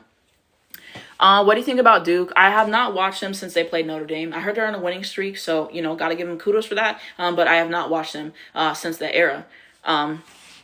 So, yeah. Thoughts on MTSU? What school is that? I'm going to be honest. They said Texas can barely hit a 3. That's going to be a problem. Yeah, I forgot to talk about that, but the 3-point shooting is an issue. Jordan Lee's been a slump, so a lot of your 3s are going to depend on Aaliyah Crump. I like Madison Booker is a small forward, right? And small forward is supposed to be 3 and D, but her 3s are not good. And the defense, it can be good depending on it, but I don't know, it's not the best. So I think locking in on those 2 things. But the 3 ball definitely is a problem, and that's going to matter. Okay, we saw what happened when they got a good zone playing against them. So if a team can play a really good zone against them, they can hit more 3s, then I might have a chance against Texas. Do you think UConn has a second quarter slump in some games? Possibly. They said W rapper about Flage. It said, have you seen the ad for the LSU South Carolina Valentine's game? I thought that was hilarious. Bro. Them having Malaysia in 2 different jerseys. That was messy. But I will be seated, okay? So hopefully it gets a little negative. Obviously, want nobody to get hurt in this game and everything. But, just a little chippy. LSU has been so inconsistent and not moved. Exactly. That's basically how I'm feeling about LSU. It's just every game I watch and I see the same thing. That game against Auburn, slogfest. New Hampshire State University, I have not watched them play. I'm going to keep it a buck with you. So I'm trying to see if there's anything else that I really wanted to discuss, because I think I had Unrivaled on the docket and everything. So I think I had some stuff saved. But I'm trying to find the right graphic I had for Unrivaled, because I think I had a certain one saved and I don't think I have it saved. Oh, okay. Okay, I'll do this one. But this is Paige recently in Unrivaled. Her last 7 games, 20 pieces. Okay, so just appreciating what Paige is doing for Unrivaled, of course. Her consistency with scoring, her ability to facilitate and do that well and run the floor. I like her defense too. Paige is just one of those players. Every single team she goes on, she makes them exponentially better. So I think Paige, phenomenal Unrivaled. I already kind of went over some of my stuff with Rukia and everything. I think some of it's bad shot selection and the defense, but I think she can be positive for you more often than not. Dom, kind of similar things with Rukia. I mean, I think Dom let's get into the post more and let's make more of the layups and stuff. And I think the turnovers have been questionable in the defense. She gets beat on defense, so I think that's a problem right now for Dom.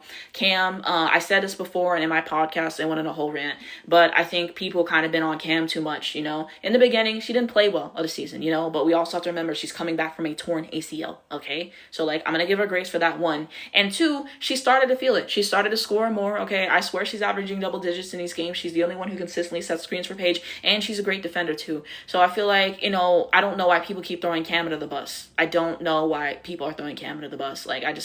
Any of Paige's teammates are thrown under the bus, and we're picking Cam.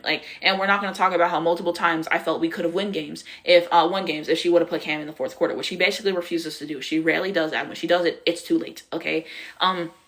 So I think Cam's done a lot of positive things. Aries out, as we know. Kate, I think Kate's fine when she's playing a role. I don't think she's a ball handler. I think she's a shooting guard, and even then the shots don't be going in, so it's just like Lord send the flood. Defense, I don't know. She just has to do more outside of the scoring, because last game I believe she had no rebounds. So that's kind of my takeaways there. They said Ricky is goated. They said thoughts on the Rose. I have not watched the Rose in a while. I like Chelsea Gray, I like Kalia Copper and everything. I think that it's mainly them two kind of carrying. Lexi Hull does not move me. We know Azray got traded. Who else is on that team? Shakira Austin. Some of y'all overrate Shakira Austin, but she's been decent. I don't know. They're not my favorite to watch. They said thought on the Mist. My thoughts on the Mist.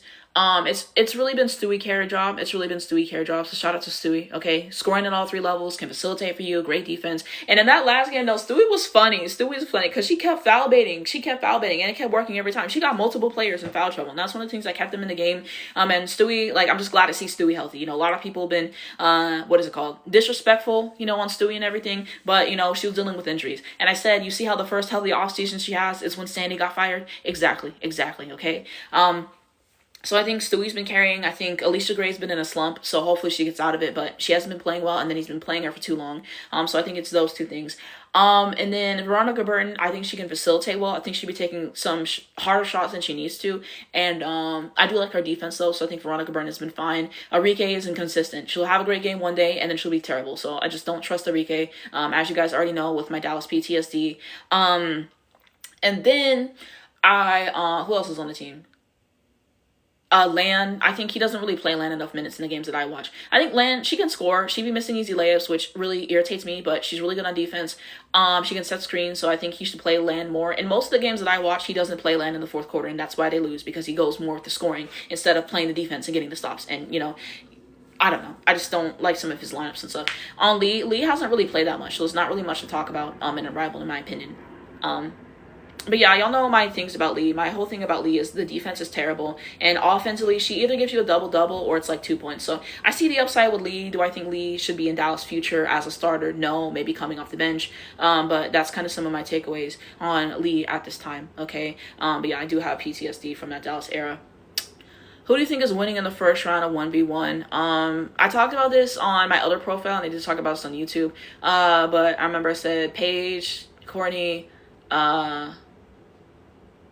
Kalia Copper, Stewie. I think I said, who was Alicia Gray going against? I might have said she's winning depending on whoever she was going against. I'm trying to remember everything in my head. Chelsea Gray. I feel like Chelsea Gray said she was going to win her matchup. Who else? I'll be trying to remember.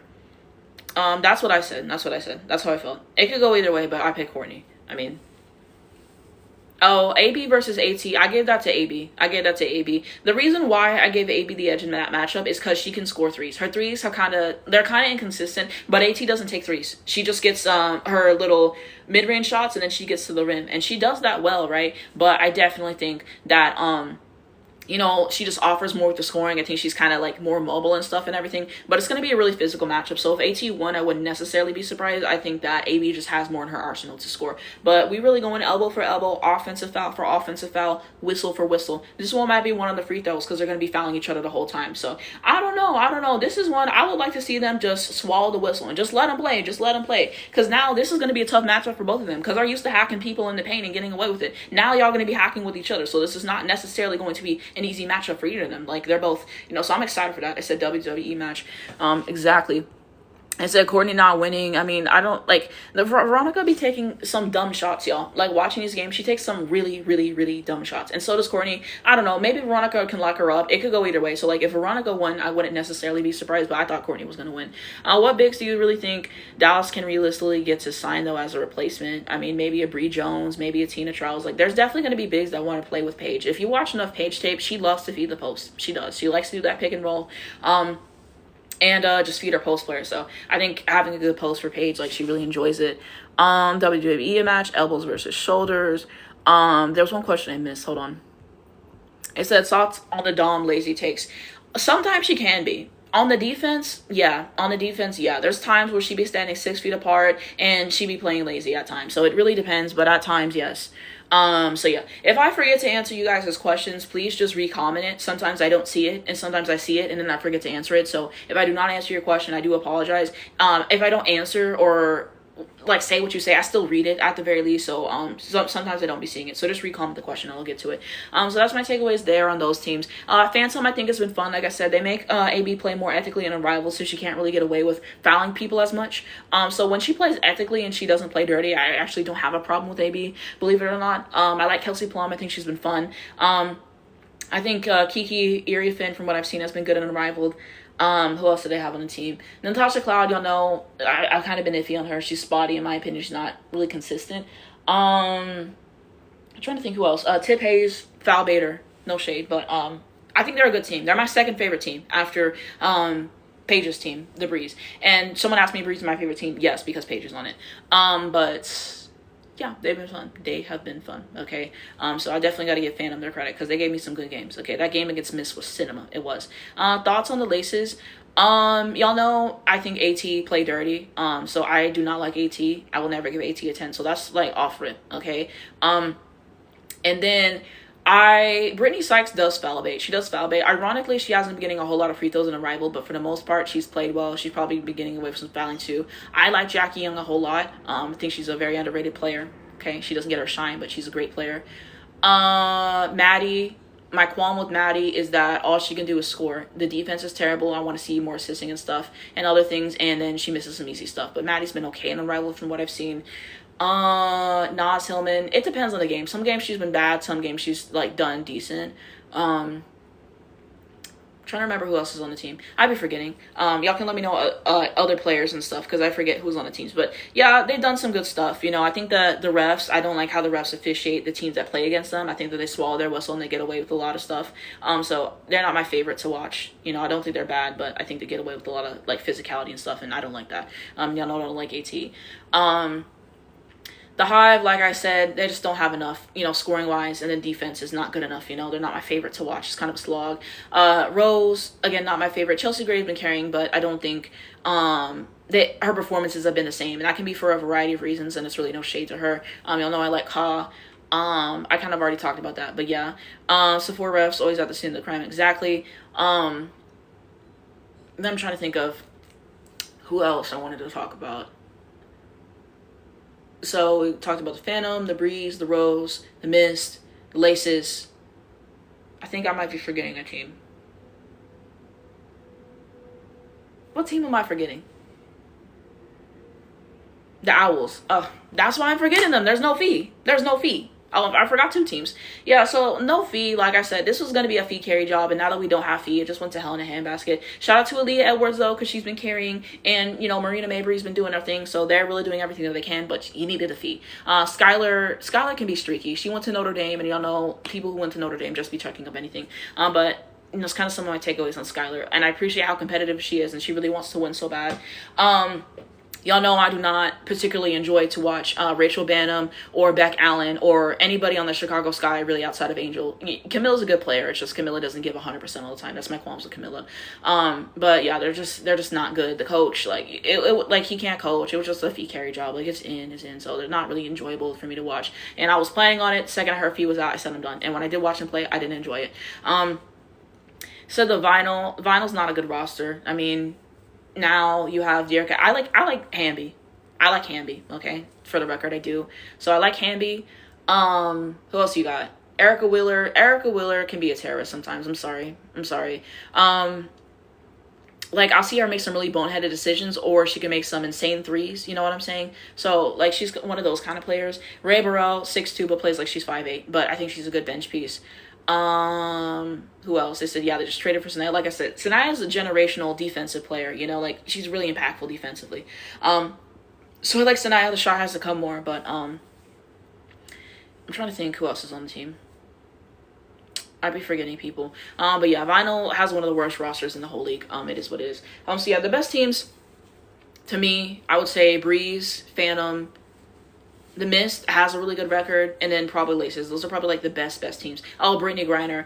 My takeaways on Brittany, it depends on the games. Like some games she's played really well. Like that game when they beat us, bro, she had Cam's number. She hit all those shots on Cam.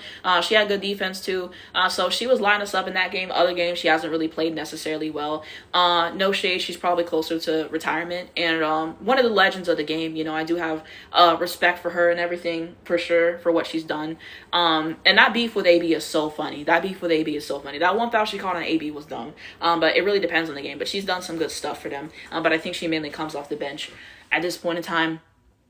But yeah, if y'all have any other players y'all want opinions on or teams, let me know. Because I'd be forgetting.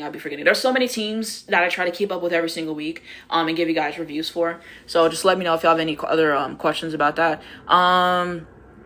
I did want to take the time to promote my podcast, Anastasia Scouting Report. If y'all are new here, I have a podcast I do every single week, okay? And so I typically haven't done these formal lives because a lot of the thoughts that I'm sharing with you guys are on my podcast, okay? And I think the podcast is good because sometimes I be forgetting stuff to say on live because I get like distracted or whatever, or on my videos. So it's really a time where I spend the week thinking a lot of things, having conversations and being like, okay, these are some of the things that I've been thinking. Maybe I rewatched the game. Maybe I saw some other stuff. So you guys can check out my podcast. So y'all can screenshot this. We are available on Spotify. We're on Apple Podcasts. It's on my YouTube page, Anastasia25 if you want the visual version. But podcast is out every single week. There's a new episode out right now.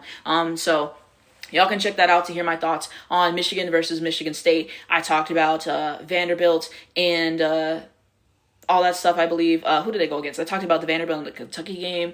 I reviewed a lot of games. I went into Unrivaled, like, really in-depth. So, yeah, it's just a good place for a lot of my in-depth thoughts. I reviewed some of the big-ticket matchups every single week. And so it's just a really good place to do that. And I really enjoy doing the podcast every single week. So I hope y'all join me every single week. Check out the new episode. Leave a like. Leave a comment. I want to hear what you guys think on these games, what you guys think of my podcast, segments y'all want me to add. And if you have me on Spotify or Apple or whatever, please give me a review. Let me know what you guys think. But I really do enjoy doing this every single week, and I really give my all to it, and editing and everything. So it means a lot. So I really try to take my time to promote it whenever I'm going live or my videos and everything. But so y'all can check it out. New episode is out now of the podcast. So I did want to take time to promote that really quickly. And then also I did want to take some time to promote some of my other socials, okay? So I do have a YouTube channel. It's going to be Anastasia25. So the YouTube channel, every single video you guys see uploaded on this account and on my other account, this one, will be on YouTube, okay? And if you're late to this live, if you got here 5-10 minutes ago, you're like, damn, I missed you talking about LSU or Texas or whatever, and you wanted to catch it, it will be on here. Probably tomorrow, okay? I have to rewatch the entire live. Sometimes I have to edit out sections. Sometimes TikTok messes it up with my voice and stuff, and so I have to cut cutout parts and I have to line it up, and it takes forever. But it will be on the YouTube channel. Every single live pretty much I've ever done is on there. So I watch games with you guys on live. I've done some Reese games. I did UConn versus Tennessee and all that stuff. So that's all here, all here. So y'all can check out the YouTube channel if that's more convenient for y'all. The video version of my podcast is out every single week on here. I work really hard on this, so check out my YouTube channel, okay? And let me know you're here from TikTok so I can feel y'all.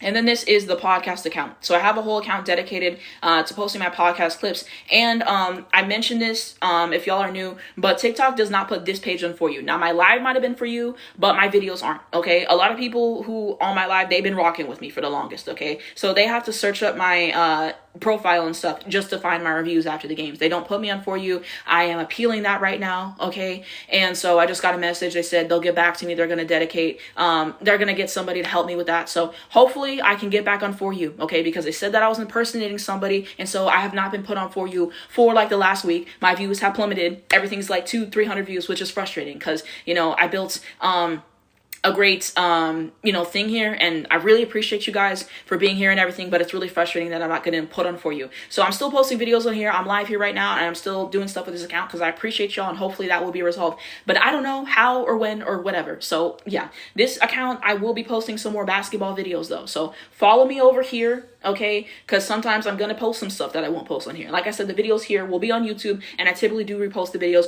on this account, but if something happens, I want to still have you guys in that community. So I'm really trying to promote these things so you guys can find me. So, you know, you're not like, what happened to her? You know, where did she go? I'm still here. I'm still here. Okay.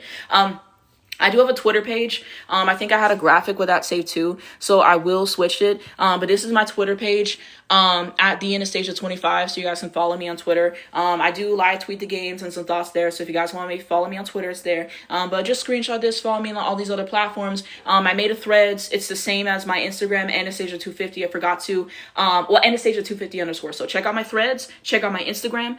Those are other ways you guys can follow me and connect with me and stuff. And yeah, still using this account. But I did want to take some time to promote my other endeavors, because I think sometimes you'll see stuff from this account and you'll think it's from this one. It's two different accounts, so please follow the other account.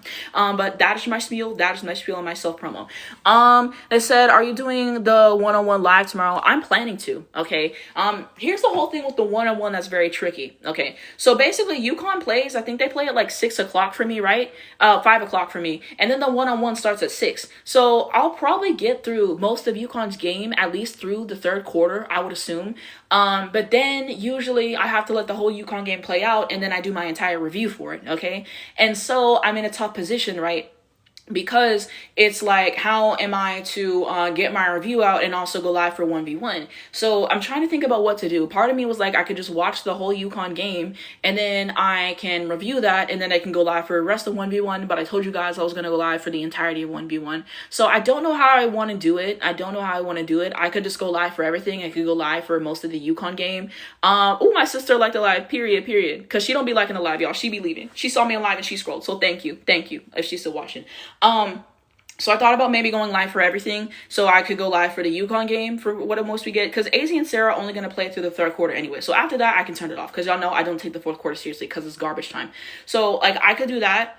And then I could also have the 1v1, so I could just go live for everything conjunction, and then I could do my UConn review after. So I could maybe do that. So I'm thinking about that. But we'll see. So I think they said, are all the 1v1s happen in one day? Yeah, I think so. So I believe the UConn game's at 5 and the 1v1 starts at like 6, and like it's like 15 minutes. They play to 11. So I'm just like, I don't know how I want to do the lives and everything, because it's important to me that I get my UConn reviews out on time and stuff. So I'm just like, I don't really know what to do. They said it's Wednesday night. They said it's February 22nd. Who are all the seniors except AZ? Sarah Williams is a senior. Caroline's a senior. Is that it? I said get a special guest. How's a special guest gonna help me though? Like, would they host while I did my, I don't know.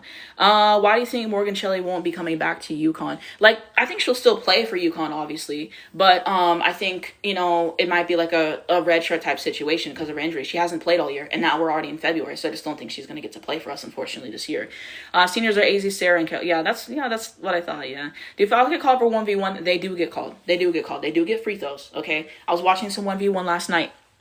And so they have, I think the higher seed, they get to pick if they want to shoot or not. And so if they shoot and they make it, then they get possession of the basketball. And then if they miss it, then the other person gets possession of the basketball. And then they just play to 11. So whoever gets to 11 first wins. And then they do call fouls. So that is something there. But yeah, let me know what you guys want me to do for the live. Do you want me to go live for everything in its entirety? And so we just have an entire event together for y'all, where we do UConn and we do the tournament and all that stuff with Unrivaled. Should I do my UConn review first? Push that out and then do the Unrivaled stuff? I really don't know how I want to do that. So you guys can weigh in. Let me know what you guys think down below in the comments. But I am trying to figure that out. Okay. It said Unrivaled 1v1 tournament final four predictions and winner. I'm trying to remember who I had in like the final four. I think it was like Paige versus Kelsey Mitchell, I believe. And then I think I had Ka versus Stewie. So I think it was that I had. And then I had Stewie and Paige in the final. And then I had Paige winning. So that's what I see. Stewie's healthy this year. So I'm expecting, her to get to the final. Like, I can't count out Stewie. So I think Stewie's going to get all the way there, and Paige is a bucket. So yeah, I think Paige versus Kelsey Mitchell will be fun, but I think Kelsey Mitchell's just going to, I think she has more of a bag than Kelsey Plum. You don't really see, I don't know. I think that they'll compete in some fashion, but I think that is what I had for that as well. So yeah. And then, so yeah, let me know what you guys think about that for tomorrow. I'm trying to decide what I want to do, how I want to go live for that. So I don't know. I'm gonna have to think about it. So yeah, any other questions y'all have about college, the W, the players, I can still comment those things. If there's anybody I forgot to talk about, any teams, I'll still answer those. So yeah, we're probably about to do the UConn page 40 piece. Okay, if y'all still here, rewatch that. So we watch it together. So basically, I pull it up on my TV. I watch it. I get my commentary. And then you guys watch along with me. So we're probably about to do that. And then let me know which game you guys want to do in the next live. Or one of my recent, one of my upcoming lives. Because usually I have you guys vote. I don't think I had any games in mind for ones that I wanted to, for you guys to vote between. So if you guys have any games you want me to rewatch with y'all on live, let me know down below in the comments, and we can do a poll, okay? And then I usually let you guys vote for the next one. So we voted for this one. I don't know how long ago. Usually I would put, I don't remember the game that was against this, because usually I put a game against a game, and then we kind of do it that way. So it might have been the Baylor game for the Elite Eight. That might have been the one that it happened to be up against. So yeah, I think that's what it is, but we're probably about to do that. So we'll do a rewatch of that, the full game. I'll get my commentary with that, and I like to be in sync with y'all. So I tell you guys when I'm pulling up the game, and then I start the game, and then we watch it together. Okay, and then if you guys have any questions for me inside the game about any players, any teams, anything like that, you guys can still ask me. I will still answer the questions, and we'll still, have that conversation and stuff. And I like to get it synced with you guys in the game. So I'll tell you guys when I'm starting it. We'll start it together, and we have that dialogue. And I do go live for some of the live games. I have gone live for some Breeze games. I've gone live for some UConn games. So I still do go live for games in real time. So I will do that, like I said. I'm going to do live for 1v1 tournament. I'm trying to figure out how I want to do it. So if you guys have any suggestions, let me know what y'all want. Because I really don't know how I want to cover it and stuff. Because there's certain matchups I can't miss in the 1v1. I obviously am not going to miss Paige. I'm not going to miss AB versus AT. Certain matchups are going to be more entertaining and stuff. And there's a gap between that. But let me know. So yeah, the game we're going to watch is going to be, what is it called? The UConn Sweet 16, okay? So this was the one when Paige had 40 points. So you guys can find us on YouTube. It's on the March Madness channel. Just search in UConn, Oklahoma, Sweet 16. And then that is how you find the game. So that's the game we're going to watch today. Like I said, y'all have any questions inside of that, y'all can let me know. And then I will tell y'all whenever I play it. So then we can be in sync with it. But if y'all gonna watch the game, give me a thumbs up. Let me know any other games y'all want to watch on live or whatever. Questions, concerns, whatever it is. But that's probably what we're gonna do. I always do this at the end. Usually when I run out of stuff to talk about or whatever. Because it's not everyone's thing, I think. But yeah, we here. We're finally gonna do it. So I hope everyone who wanted to watch is here. If not, this will be uploaded on YouTube afterwards. But probably about to play it, honestly. So hold on. So if someone can leave a comment down below, and just say UConn, Oklahoma, Sweet 16, that would be really helpful for me. Because sometimes people come on and they're like, what game are you watching? They think it's like a new game or something. And then I have to like explain. So if y'all could just periodically comment whatever the game is, that would be helpful. But I have the game pulled up at 0-0. So give me a thumbs up. Let me know. And then I'll probably start it. I'm trying to, is there any other teams that I have? Let me see if there's any other teams. I'll try to stall a little bit more before I start it. Any other teams that I haven't talked about in women's college basketball. I didn't talk about Iowa State. To be honest, I have not watched them recently. So there's not really much to talk about with Iowa State. I fear. So I haven't really watched them. TCU, someone might have asked me about TCU earlier. My takeaway on TCU is that they peaked too early, basically. I feel like them and Iowa State, it's a similar thing of peaking too early and stuff. And so now you're seeing that. And TCU just keeps losing. Like, it's like they lost to teams I thought that they wouldn't lose to. So that's some of my takeaways on TCU at this moment in time. I don't remember I think the last time I watched a game it might have been MLK Day, which playing that terribly in MLK Day, that's like actually really shameful for them. So yeah, I don't really have any overwhelming thoughts on them. Iowa does not move me. Hannah Stuelke does not move me. For Iowa, Iowa's just not that good in my opinion. Washington had some good stuff that game that they played against. Who they play in that one game?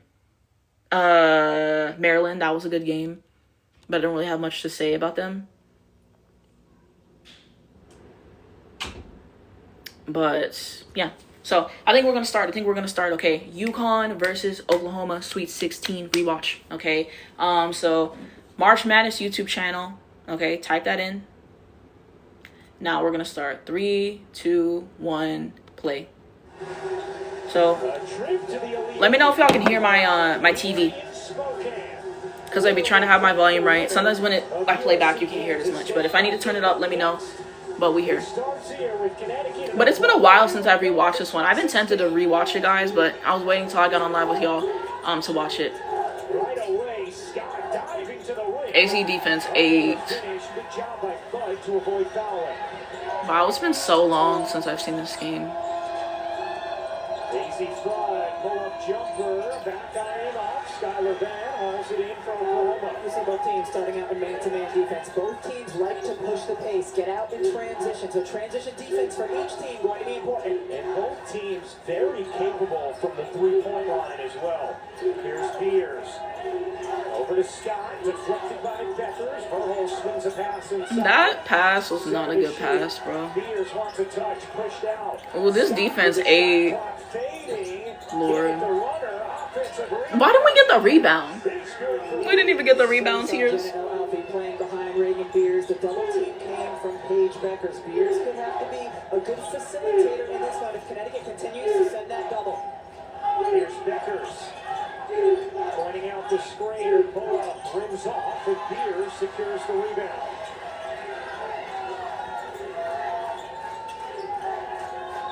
Beers a three. I'm so used to Reagan Beers not hitting those threes, no shade. She got the 3 in this one. I've learned a lot about Reagan Beers since because I've watched a fair amount of the game, so I feel like I know what she can do. But, oh, did she travel? Lord. Now we traveling. No Jessica Shepard. I didn't talk about Oklahoma, did I? They like to, like this year's team, they like to get out in transition a lot, so I guess that hasn't changed. I like City and Norman. Reagan Beers is a good player. I think the outside shot has to improve, and I think she has to stay out of foul trouble. That's my problem with her, but I think she's decent. I think she makes some puzzling, like, decisions and stuff sometimes as well, but she's a good player. I mean, she had Lauren Best and Hell in that whenever they face off against each other. They still lost, but yeah. They're pressuring City and Norman a lot, so they got to help her with that. That was good defense by Easy. Out of bounds. It's going to be Connecticut basketball. One of the keys that Jenny Baranchek talked to us about was Sahara Williams and Skylar Van's ability to get on the offensive glass. We've already seen them active there early. This is an Oklahoma team in the first 2 rounds combined have out-rebounded their opponent by 68. Out Y'all rebounded by 68 in 2 games. Wow. That was not a good shot for Janet to take. I would have preferred she would have gotten the paint on that one. Both teams just taking anything. Thank you guys for liking the live. We got 14.3K likes. I feel the love. I feel the love. I know it's 5-0.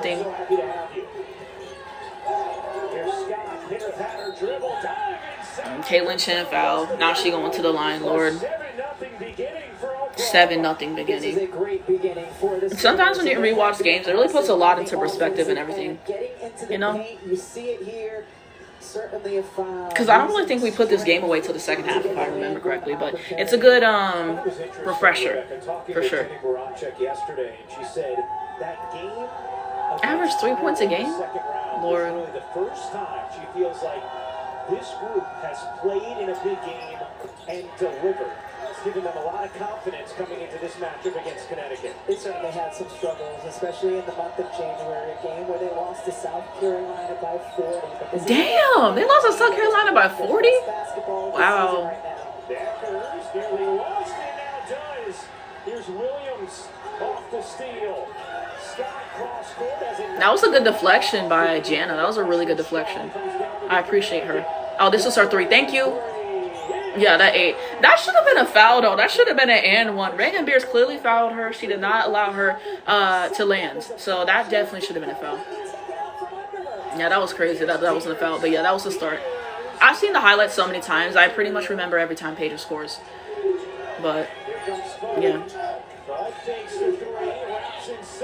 That reverse 8 easy. Who do you think is winning the shooting guard award? Fudd or Blake's? I could see it going either way. That was a bad shot. I don't know why she keeps taking those threes. I could see it going either way. Like I could see Blake's because she's had all the 30 point performances, but I don't know. Of course, I voted for AZ. Paige going to the line. Thank you. So yeah, I don't know. I think Michaela Blake's will probably get her SEC Player of the Year for sure. But the replay, thank you. And then the replay, AZ is reverse. Oh yeah, that 8. But who do you guys have for SEC Player, and who do you guys have winning the SEC tournament? Let me know. I think for SEC Player of the Year, I'll give it to like Michaela Blake's probably gonna get it. And then SEC tournament. I'm kind of feeling South Carolina for it right now. I don't know. But the opinions can change. I don't know. It's just having some concerns. We'll see what happens. Like, we'll see who faces up in the matchup. I do not want to see South Carolina versus Texas again. Like, I'd rather see either one of them play us because I think that would be a more fun matchup. But yeah, the UConn 7-0 run. Bro, she knew that mid-range wasn't going in. That's what she went for. And now he checked Ice Brady and Lord. Lord's in the flood. Had a layup and instead threw it into traffic.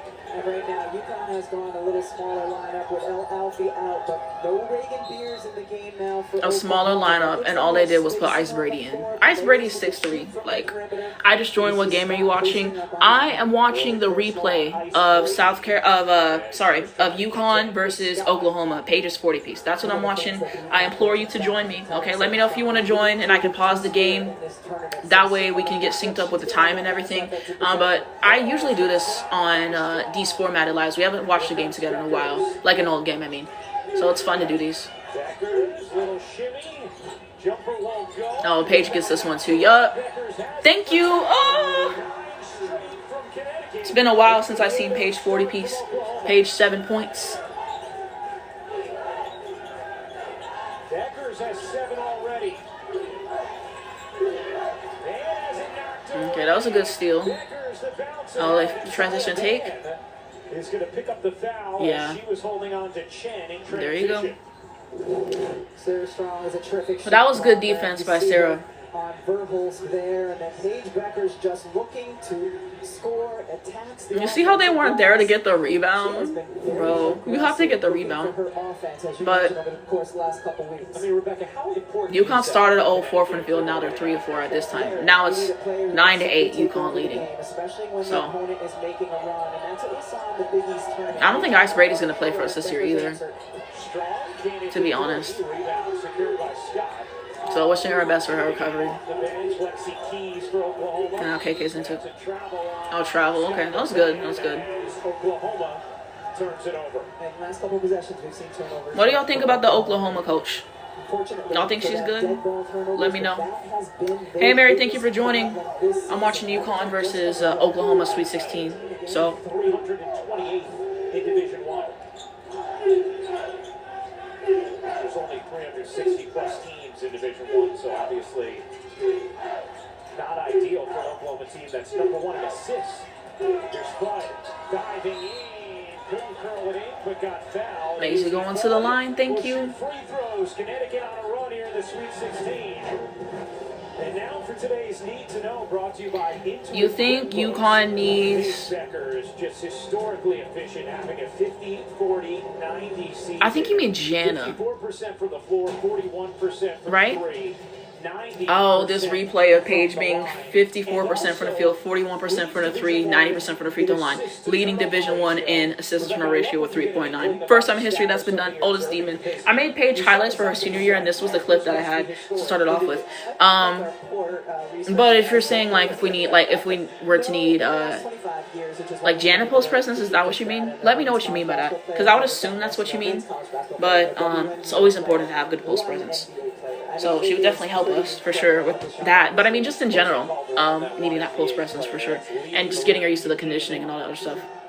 Assist to turnover ratio while going 50, 40, 90. Although Calderon technically didn't qualify for it from the NBA because of his free throw attempts. And this game has been one of runs thus far. Oklahoma starts an 9-8, but Connecticut responds with a 9-0 run.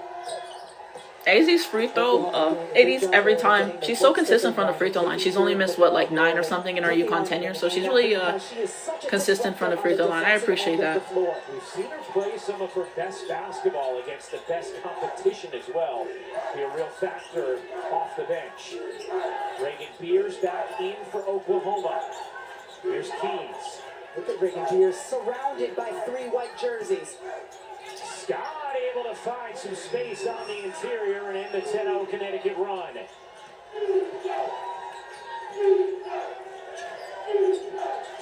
There's Scott of his last year with an injury. The senior from Houston, Fudd, off on that one. Rebound secured. Ashlyn Shaden, Lord send the flood. Who has really come on over the last few weeks. Oh, that was a good steal. Okay, that was a good push and transition.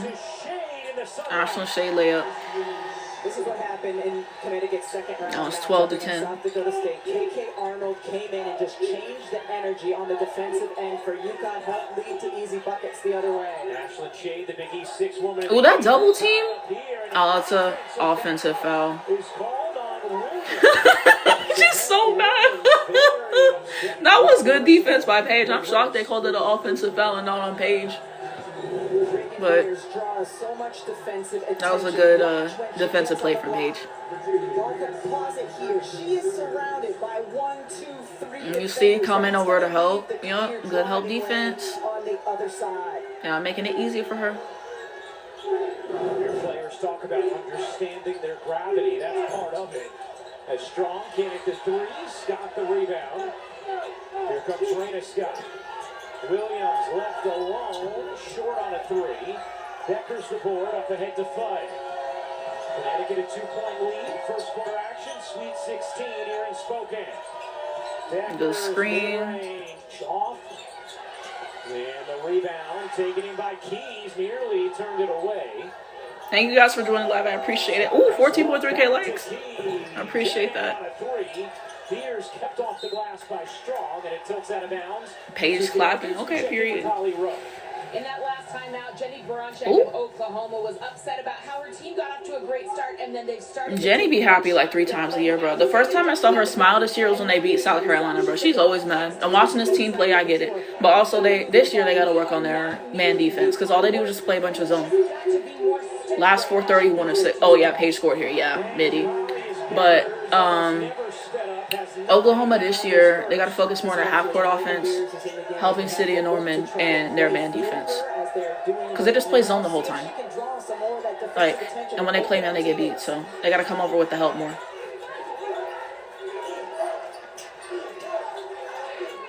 Scott breaks for three. Drives it Oh, that inside. defense ate. Turnover the corner for Oklahoma. Here's Bud. Attacks the closeout. Beckers wants the screen from Strong. Pull-up jumper. Yeah. 8. Paige Midi. Just tied Tina Charles for fourth most points. Oh, she tied Tina Charles with this game. She broke so many records that year, bro. I think she's third all-time UConn scoring. I think top 2 is Maya and Stewie. So it's just really good company to be in. Tough matchup on the other end for Sarah Strong. Absolutely is, so you have to take advantage of it. Ringing Beer so good, using her strength inside. That was a bad shot. At least she going to the free throw line. So right now it is 16-12. I'm watching UConn and Oklahoma the Sweet 16. That's what I'm watching. So this game didn't happen. This is not a live game, but yeah, that made 8. Pulling up in the mid-range. Beckers tying Tina Charles, fourth place on the all-time scoring list. All the records. Connecticut history. Up after Tina is the great Nafisa Collier, who was absolutely incredible in Minnesota. Like, people really try to say Paige didn't do her part in this tournament. Like, she's third all-time scoring now. Like, I want to watch some of the games from when Fee was at UConn. Do y'all have any favorite Fee games at UConn? Let me know. Because I want to see some of her best games. Because I have highlights, but yeah. Sarah Strong says she's been watching the Olympics, specifically curling while she's eating breakfast. Things we learned. Here's Verhulst. Cross-court, Todd will fire. Off the mark, rebound. Okay, see, Jana? Thank you, good rebound. Oklahoma off the offensive glass. Inside, Strong gets stripped, controlled by Todd. Sahara Williams looks cross-court and nearly throws it to ice. That is a turnover for Oklahoma. Sarah Strong on her rest last Saturday. I kept wanting to run out with them. It was a different look at the game. It was a lot of fun. For more information, go to ncaa.com. Your home for all 90. Gino describing Blanca as progressing her way up. She says Saturday could be her day. And then he says Sarah's going to play tomorrow. Okay. Hi, Marina. Thank you for being here. I'm watching UConn versus Oklahoma. Okay, so if you want to join me, let me know. I'll pause the game so we can get up to speed with me. But we have 59 seconds left in the first. So, but it's been a while since I've seen Paige 40p, so it was time. That was a good deflection by Paige. Good pass. Damn, you gotta make those. You were right there. You gotta make that floater. I remember that era when I was first getting into UConn, bro. I watched these games on repeat, bro. The tournament, that's really what got me into UConn. And then I watched all the regular season games and I watched them out of order. Part of me thought about going back and watching last season every game in order just to kind of see how like it went. Because I watched everything out of order. I watched everything as I could find it. It took me forever before I could find the Georgetown game or the Xavier game when Paige was out. And the Villanova. Those 3 games took me forever to find. And then, yeah, so it was difficult to find every single game. So I just kind of had to watch what I could find. And I watched everything out of order. But, yeah. Lord.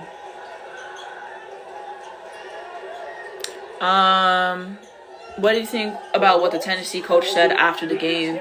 I can see where she's coming from. Like, I can see her frustration because it kind of looked in the second half like they didn't have the fire that they had in the first half. So maybe that's a conditioning thing and maybe that's everything, but they just weren't playing the same. And I thought that they were taking a lot of bad shots. And then the defense obviously was not good enough on South Carolina. So I could see what she was saying and everything and how she felt about the team. But then part of that has to be on you as a coach and like the culture that you're creating as well. So like it goes twofold. It goes twofold because I don't really think that she can coach for the record either. But when you feel like your players aren't giving 100%, it has to be frustrating. So, yeah. We just have to stay steady. I mean, we're just playing a little too much hero ball and we're turning the ball over like crazy. So obviously they're so good. You can't do that. So we just have to steady up and just do what it is that we do. Defensively, you have forced 5 turnovers for them. Where can you settle in on defense?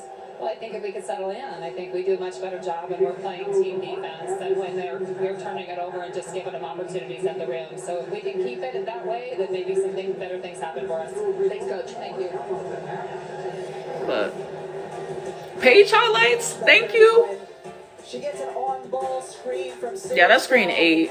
Reagan Beers defending her with That midi, the mid-range is going to be there the entire time. She's yeah. calling for Sarah Strong to pump set that screen. Yeah, Sarah sent some good screens for her. I really love Paige and Sarah's 2-man game. Like, I swear someone's made like highlights of their 2-man game, and maybe I could find that or whatever, but their 2-man game was so good. I think one of my favorite Paige plays, 9th 10-point first quarter of the season, most in Division 1, okay, period. But I think one of my favorite plays was in the USC game when Paige got that steal, and then she got it to Sarah in transition, and then Sarah scored. So that was like, that's one of my favorite Paige plays. And maybe I should make a video, or maybe I can do it on my basketball account, but I would love to talk about like some of my favorite Paige plays. And I want to talk about my favorite Paige games all time. And I've said that, and y'all know I've been wanting to do that. I'm just waiting for the right time, and y'all know I'm dealing with my appeal situation on this account, so hopefully I can win it and everything.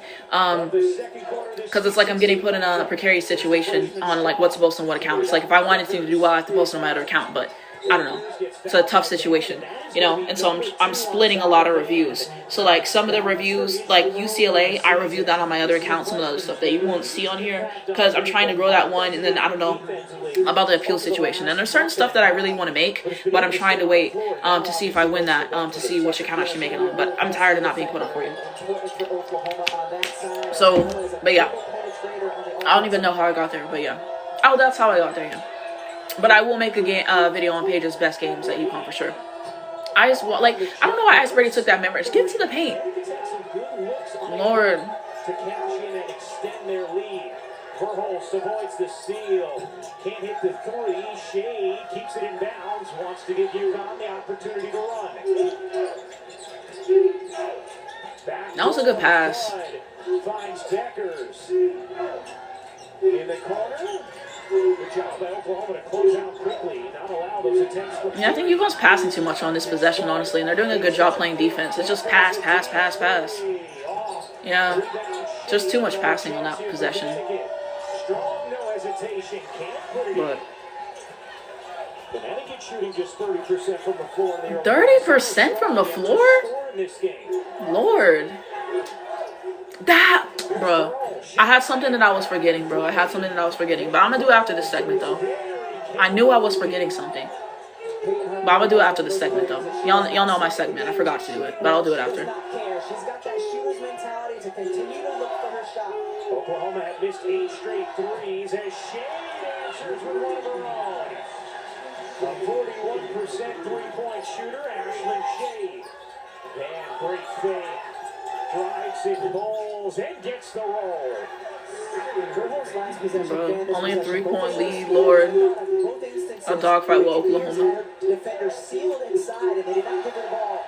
Connecticut throws it away. Here's Scott diving in the Euro. She ate that Euro. I'm gonna give her credit for that. That was a nice little Euro.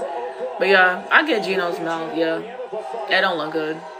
Like, we know how it ends, but right now, only a 1-point lead. Like, Lord. You be forgetting certain stuff and how these games went. Ooh, AZ3 ball. That was so T. AZ3 never gets old.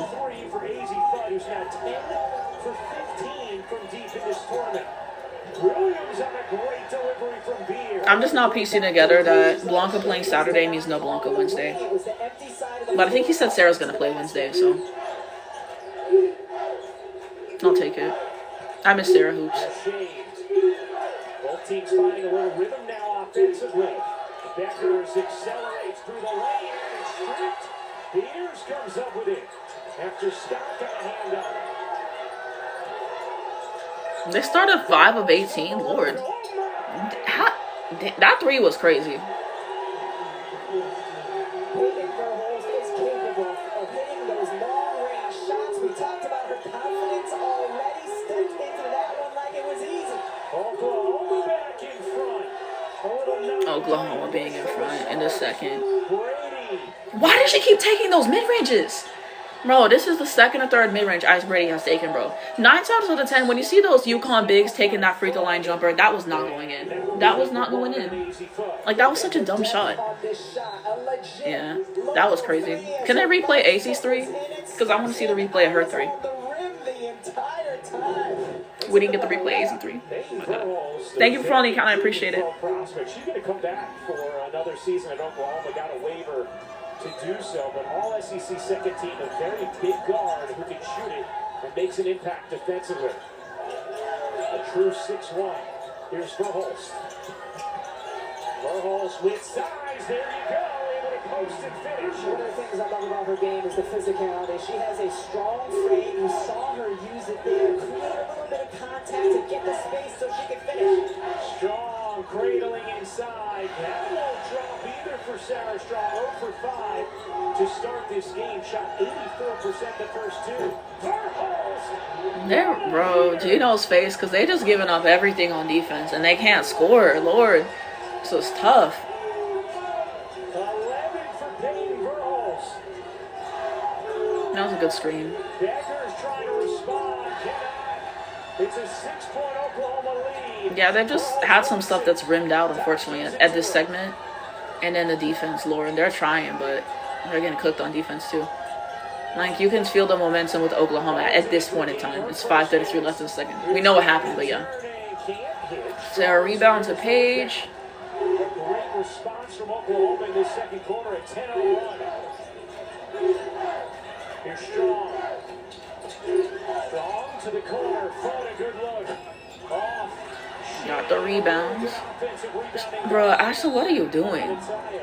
I don't even know what she was doing. Yeah, she stood there too long. You gotta start dribbling the ball and get out of that. That was dumb. Then they trapped you and then forced a jump ball. Dumb. Paige Verhulst had 11 points in the second quarter. 1 of 6? Wow. My parents both played in college. My survive in advance was in my backyard as a kid. I've grown up taking those shots and making those shots against my bigger, older siblings. I've had to. That's how I grew up learning how to play the game. I love that, Holly. She said it was survive and advance in my backyard just like it is in this tournament. KK Arnold dips free. KK layup. So I do want to go live for the March Madness games, y'all, this year. I really do. So I'm hoping to do that for every single game. So I'm watching UConn versus Oklahoma, the Sweet 16.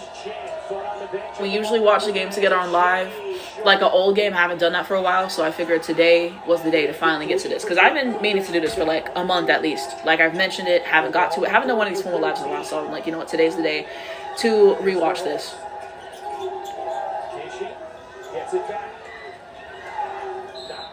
But I think I might have watched it. Thank you so much. Thank you so much for the support. And I see you. Thank you. Ash WB, I appreciate that. But I think the last time I rewatched this 40 piece, if I'm thinking about it, I think it was because UConn was doing a rewatch of the tournament and everything. So I think that's the last time I watched it. So when was that? I don't remember when that was.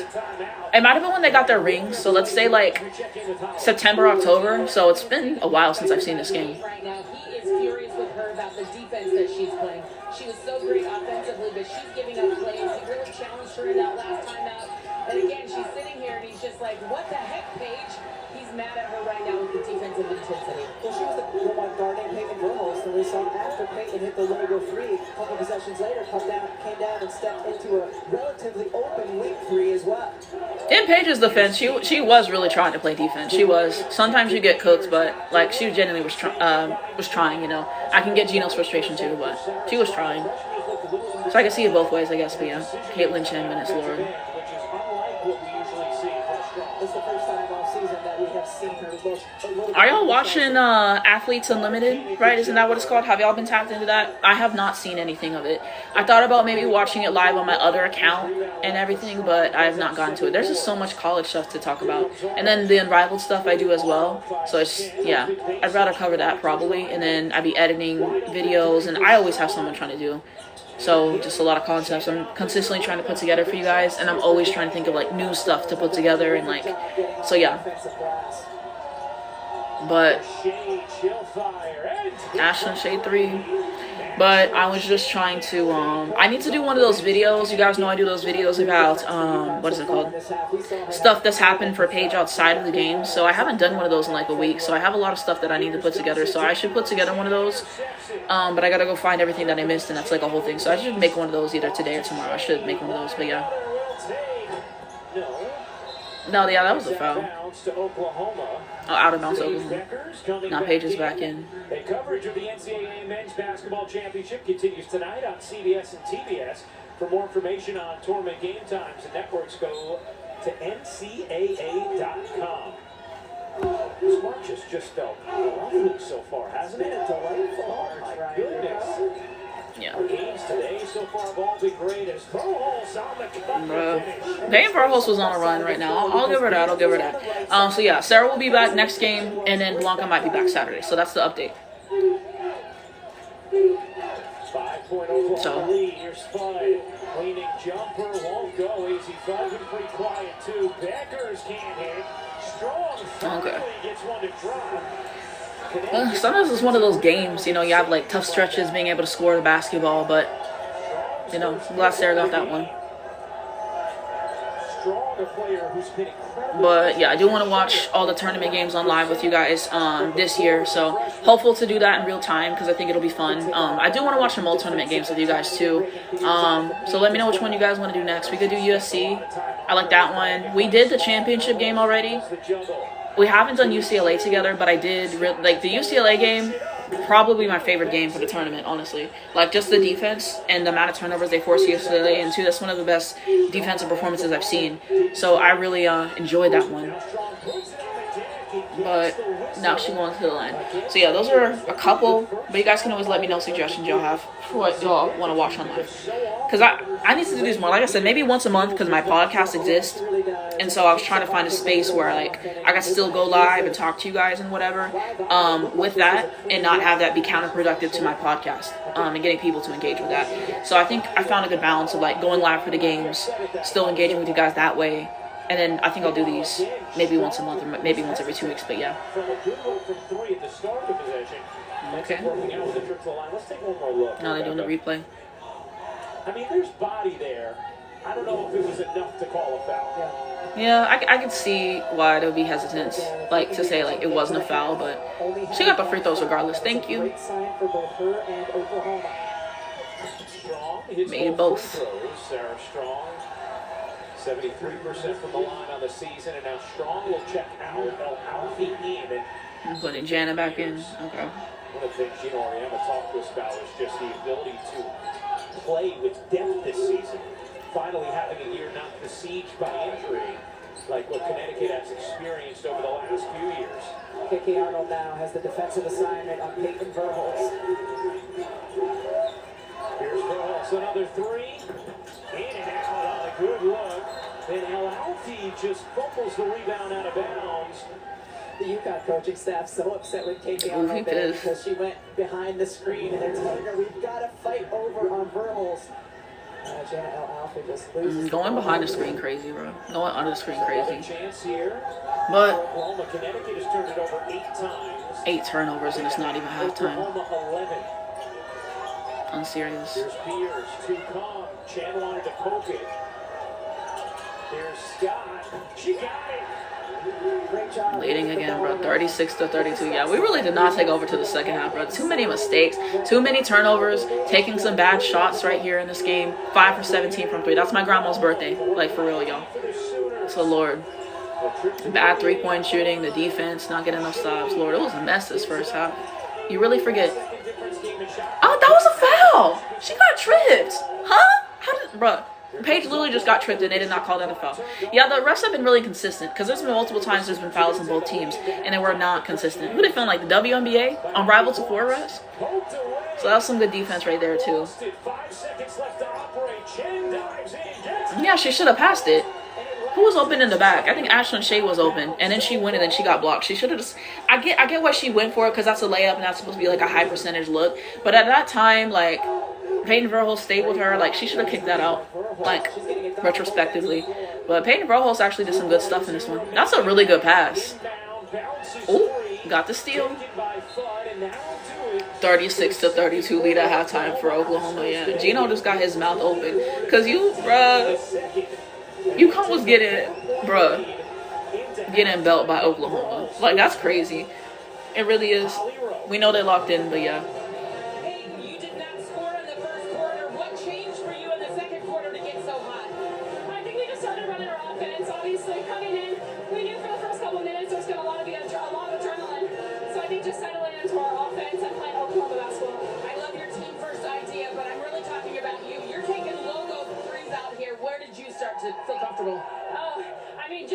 pouring to me all this tournament, and even the first 2 rounds, I was struggling a little bit with shooting, and she just kept pouring into me, and my teammates too. Even when I miss, they don't tell me to quit shooting; they keep telling me to keep shooting. So, Sounds great. Thank you. Holly. Well, Paige girls with 13 in the second quarter, yeah. She had a hit in the second quarter. Time to get things to the Shady Moisture halftime report. Kelsey, Muffet, and Megan. Oklahoma 36-32 lead on Connecticut. Now this is where it gets good, y'all. That second half, this is where it gets good. Oklahoma able to have a big second quarter as we check out how they're fueling the run, brought to you by Wendy's. Now we're seeing they highlights. In that first half, but her impact could be felt everywhere. Look at the defensive attention she's getting on the right side of the floor. That leaves an open lane for Verhulst to cut back door. Now they were running a really good offense on these plays. They got to get back to this year because they don't be playing like this year the whole game. Who's the girl on the top right? This is Zaya Van. So she reminds me of what Kelsey Mitchell. Ends up as a hockey assist for Reagan Beers, drawing so much defensive attention, impacting this game. Record by halftime scored OU 22-0 when leading and UConn 0-2 when trailing. Paige 11 points in the first. So yeah. 0-2 when trailing. How about Paige Becker's 11 first quarter points, none in the second. This third and fourth quarter, yeah, Paige ate so bad. I'm just excited to see like this part. Did not have a single assist in that first half. Jenny Baranczyk had told us, look, we understand. They saw the assist, to be fair, We're Charles. going to be able to take that away. What we don't want is a 10-assist game from her. Well, that game plan worked in the first half. There's Chen bouncing back door. Beckers blows the layup. Alfie keeps it alive. Just momentarily, it's out of bounds. Okay, keeping the possession. Okay, that was some good stuff. That was some good stuff. Such a good job of getting UConn out of their rhythm. UConn is a rhythm offensive team. They are at their best when they're sharing the ball. High assists. Only 5 assists in that first half. Only 5 assists in a half? Lord. Good looks, too. Feeling like Dallas Wings. Looks like they're doing some zone right here, I think. Page 3. Hey. 14 points for Paige. Last time Connecticut won an NCAA tournament game when trailing at the half. Sarah's defense is really good right here. Where's the help side? Okay. That 8, Paige. That 8. Paige Beckers does not get enough credit for being a terrific defensive player. She really doesn't. She gets plenty of credit for this. 40%. Yeah, that 8. Shooter, but on the defensive end, she uses her length. Yeah, that block 8. I need to post her highlights on Twitter again after this. I always do that when I watch these games. Like, it's just like such a popular game, but it was such a good one, you know. So I'm gonna post her highlights again after the game, and I want to post that first block that she had in the game. That was a great block. Yeah, people don't give Paige defense enough credit because she's really good on defense. I think she gets this one too, yeah. Midi, hey, like, people really try to say, like, Paige, like, they try to act like Paige doesn't know when to be aggressive. Like, she absolutely does. And this game is, like, prime example of that. Because she took 27 shots in this one. Like, she was very aggressive in this one. Like, she knows when it's time.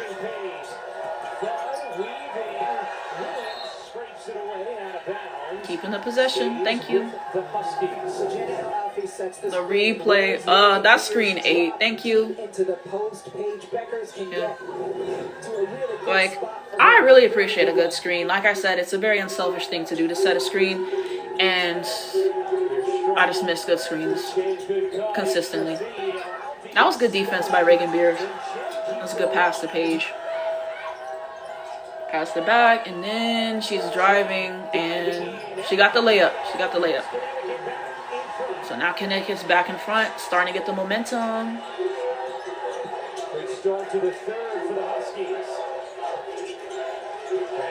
Okay, a turnover. Oh, she's so mad. Ooh, the coaches' reactions, the coaches' crash outs be so funny, bro. Maybe I can clip some of Jenny Baranczyk's reactions to Paige going off in the second half. Because I always love those. My mutuals be posting reactions to, like, AZ scoring threes and stuff, and the coaches' reactions. It's so funny. She just threw that up, no shade. But I think she's going to the line. Reagan Beers 2 fouls already. Reagan Beers always getting foul trouble, Lord. But she got the free throws though, so that's good news. Well, Paige Becker's most important assist this season has been helping her teammate Janet Alafi, who's from Egypt. She is currently celebrating Ramadan, which is fasting from sunrise until sunset. You do not eat. And so Paige will wake up at 5 a.m. and cook and make sure she is a very hearty meal. That's being a leader. Real leadership. All day. It's challenging to play and have athletic feats during this time of year, but she is very devout, wants to make sure that is a sacrifice she's making. Ramadan does end tomorrow. The Paige Beckers and Jan are working together to make sure that their teammate has all the support she needs. Great story, Holly. Like, you saw how emotional Jana was after the game and talking about Paige. Like, Paige's just a great teammate, great leader. That's what it's about. She threw that up again. She was taking some dumb shots in the post. Like, we gotta kick it out more. I think she said that was on me, but I'm not gonna go the whole day without eating. I can't be that in it with her, but I can get up and cook for her. And she talked about how important Paige did. It was when she was coming back from injury to have other players and teammates who were there to support her. So she wanted to be there for Janet in this time to be a great support. Here's Scott diving in and gave up a layup, Lord. But was the help? The help was a little too late. No shade.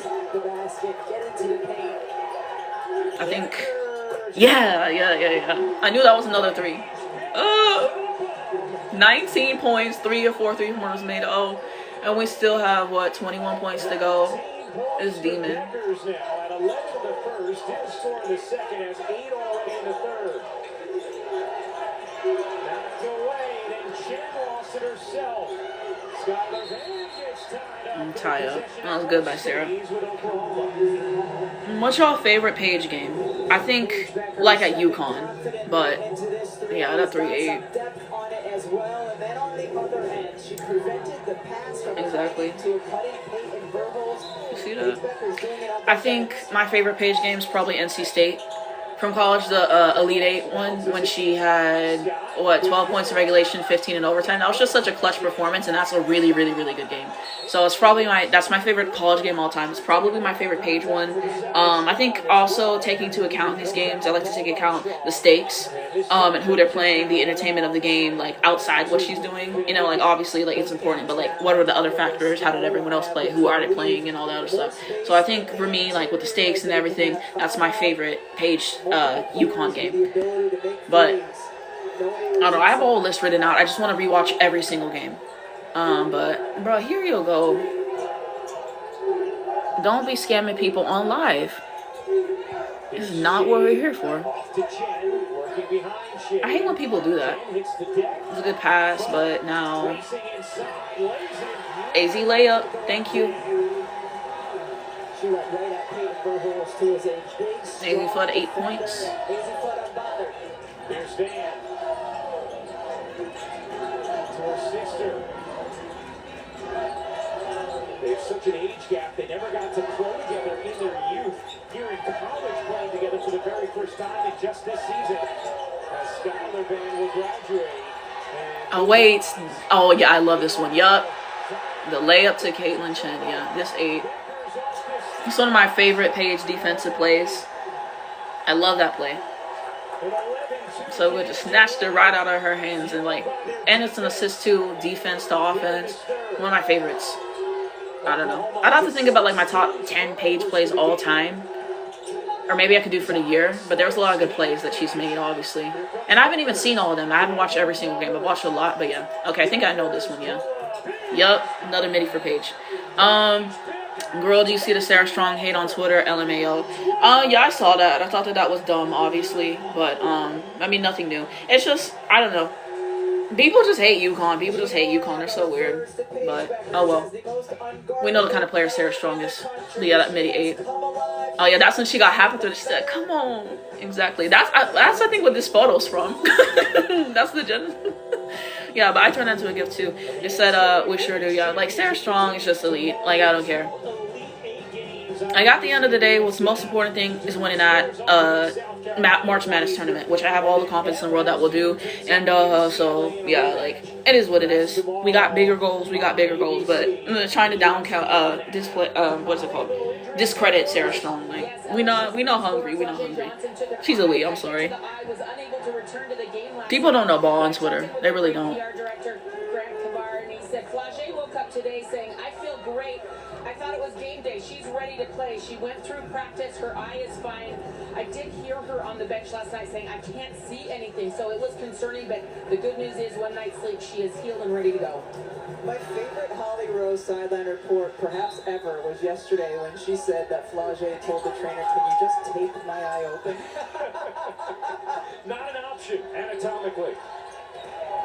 That's how I felt as a mother of a newborn. Can you just tape the eyes open? 48-40, Connecticut in front, largest lead of the game. Beckers with 10 in the quarter. 10 in the quarter, this demon. Scored in the second. It was a big Oklahoma second to build a halftime lead. Here's Verhulst finally getting a touch here for Oklahoma. Verhulst. That was a dumb shot by Peyton Verhulst, Lord. Peyton Verhulst can hit some great shots, but sometimes she takes too many dumb shots, I feel like. I don't know. And they tried to give her the ball on the wrong side, so it got tipped away. Beckers accelerates. Difficult look. Won't drop. Pierce secures it. Here's Todd, who's getting a lot of minutes in this game for Oklahoma. Pierce faked the three and turned it over instead. That was good defense. Trying to get it to Williams, who was establishing position on the interior. Strong a three off. This is one of my favorite PB games, yeah. This is definitely high up on my list. It's probably like a top 3. Like I have so many that I like. So I want to rewatch all of them because I'm trying to remember all the ones that I've rewatched. I rewatched a couple of them on my list, and some of them are like definite mainstays. Like this was always going to be there. NC State was always going to be there. There's some that like I kind of moved off in favor of other games, but I'm going to try to give top 10. So I just want to rewatch them all and like that I have. So because some games are like great games, like for Paige, that she played really well in, obviously, and then everything outside of it, it was just a boring game. So, like I said, I'm trying to weigh in multiple factors into my list, but coming soon. Sarah's 3, thank you. Needed that 3, Lord.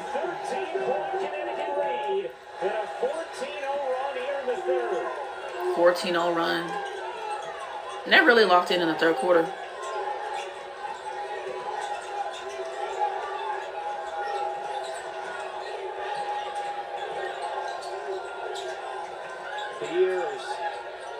Dishes out. Keys wants to go inside. Beers will try a 3. No. Reagan Beers outside shot. Things that aren't coming in the mail. Like, I don't know. Pass the ball. Okay, yeah, I think she got this one too, if I remember correctly. Oh, she passed this one. Ooh, that was a really good bucket for Sarah. Little bag. People, like, Sarah Strong, one of the best players in the country, best sophomore in the country. Like, I do not care. Like, I can say what they want, but like, this is elite. It's a really nice 3. And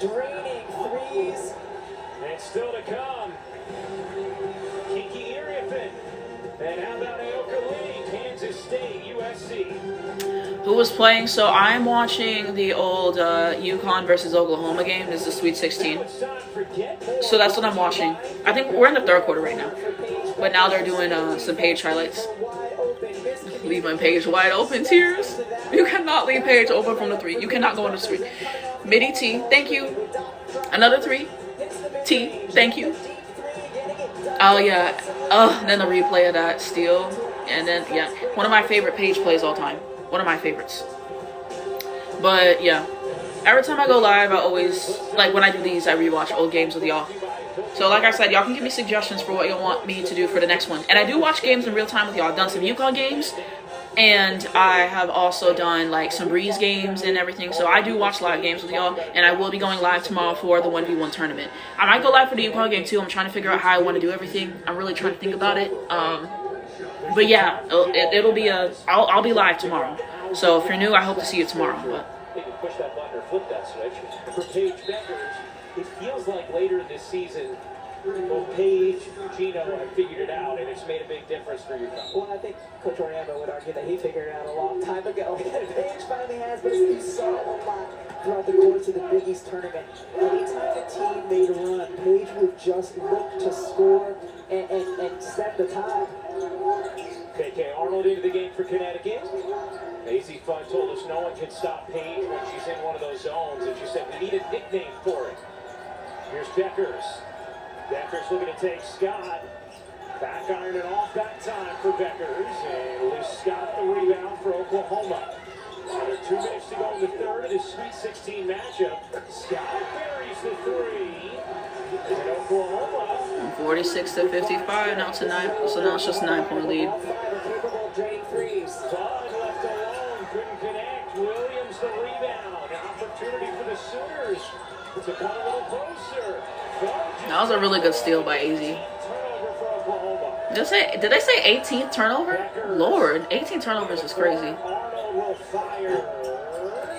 Yeah, that wasn't a great shot for KK, no shade, but is what it is.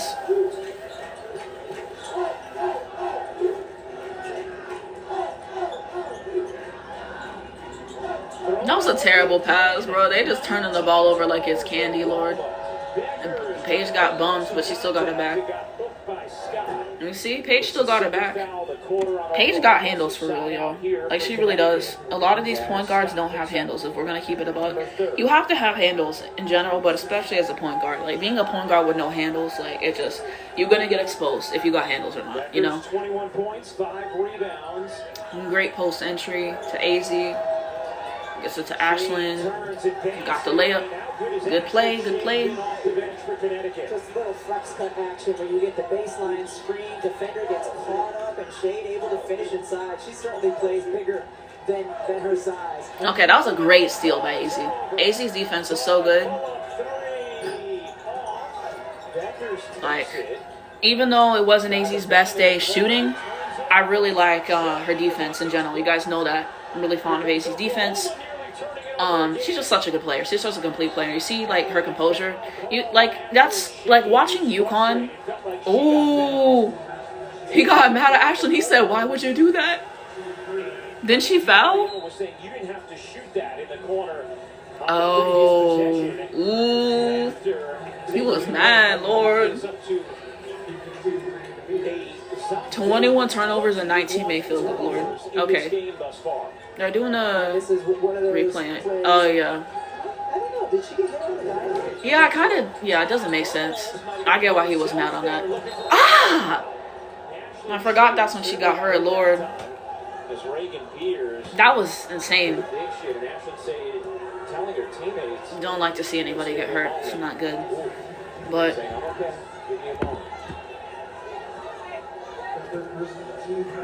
thank you for following the account. I appreciate it. I appreciate it. But Lord, that was a tough fall. Oh, now they replaying it. Ah! Dang. She fell the back and the back of her head. Yeah, that's just a tough fall. It's just a tough fall.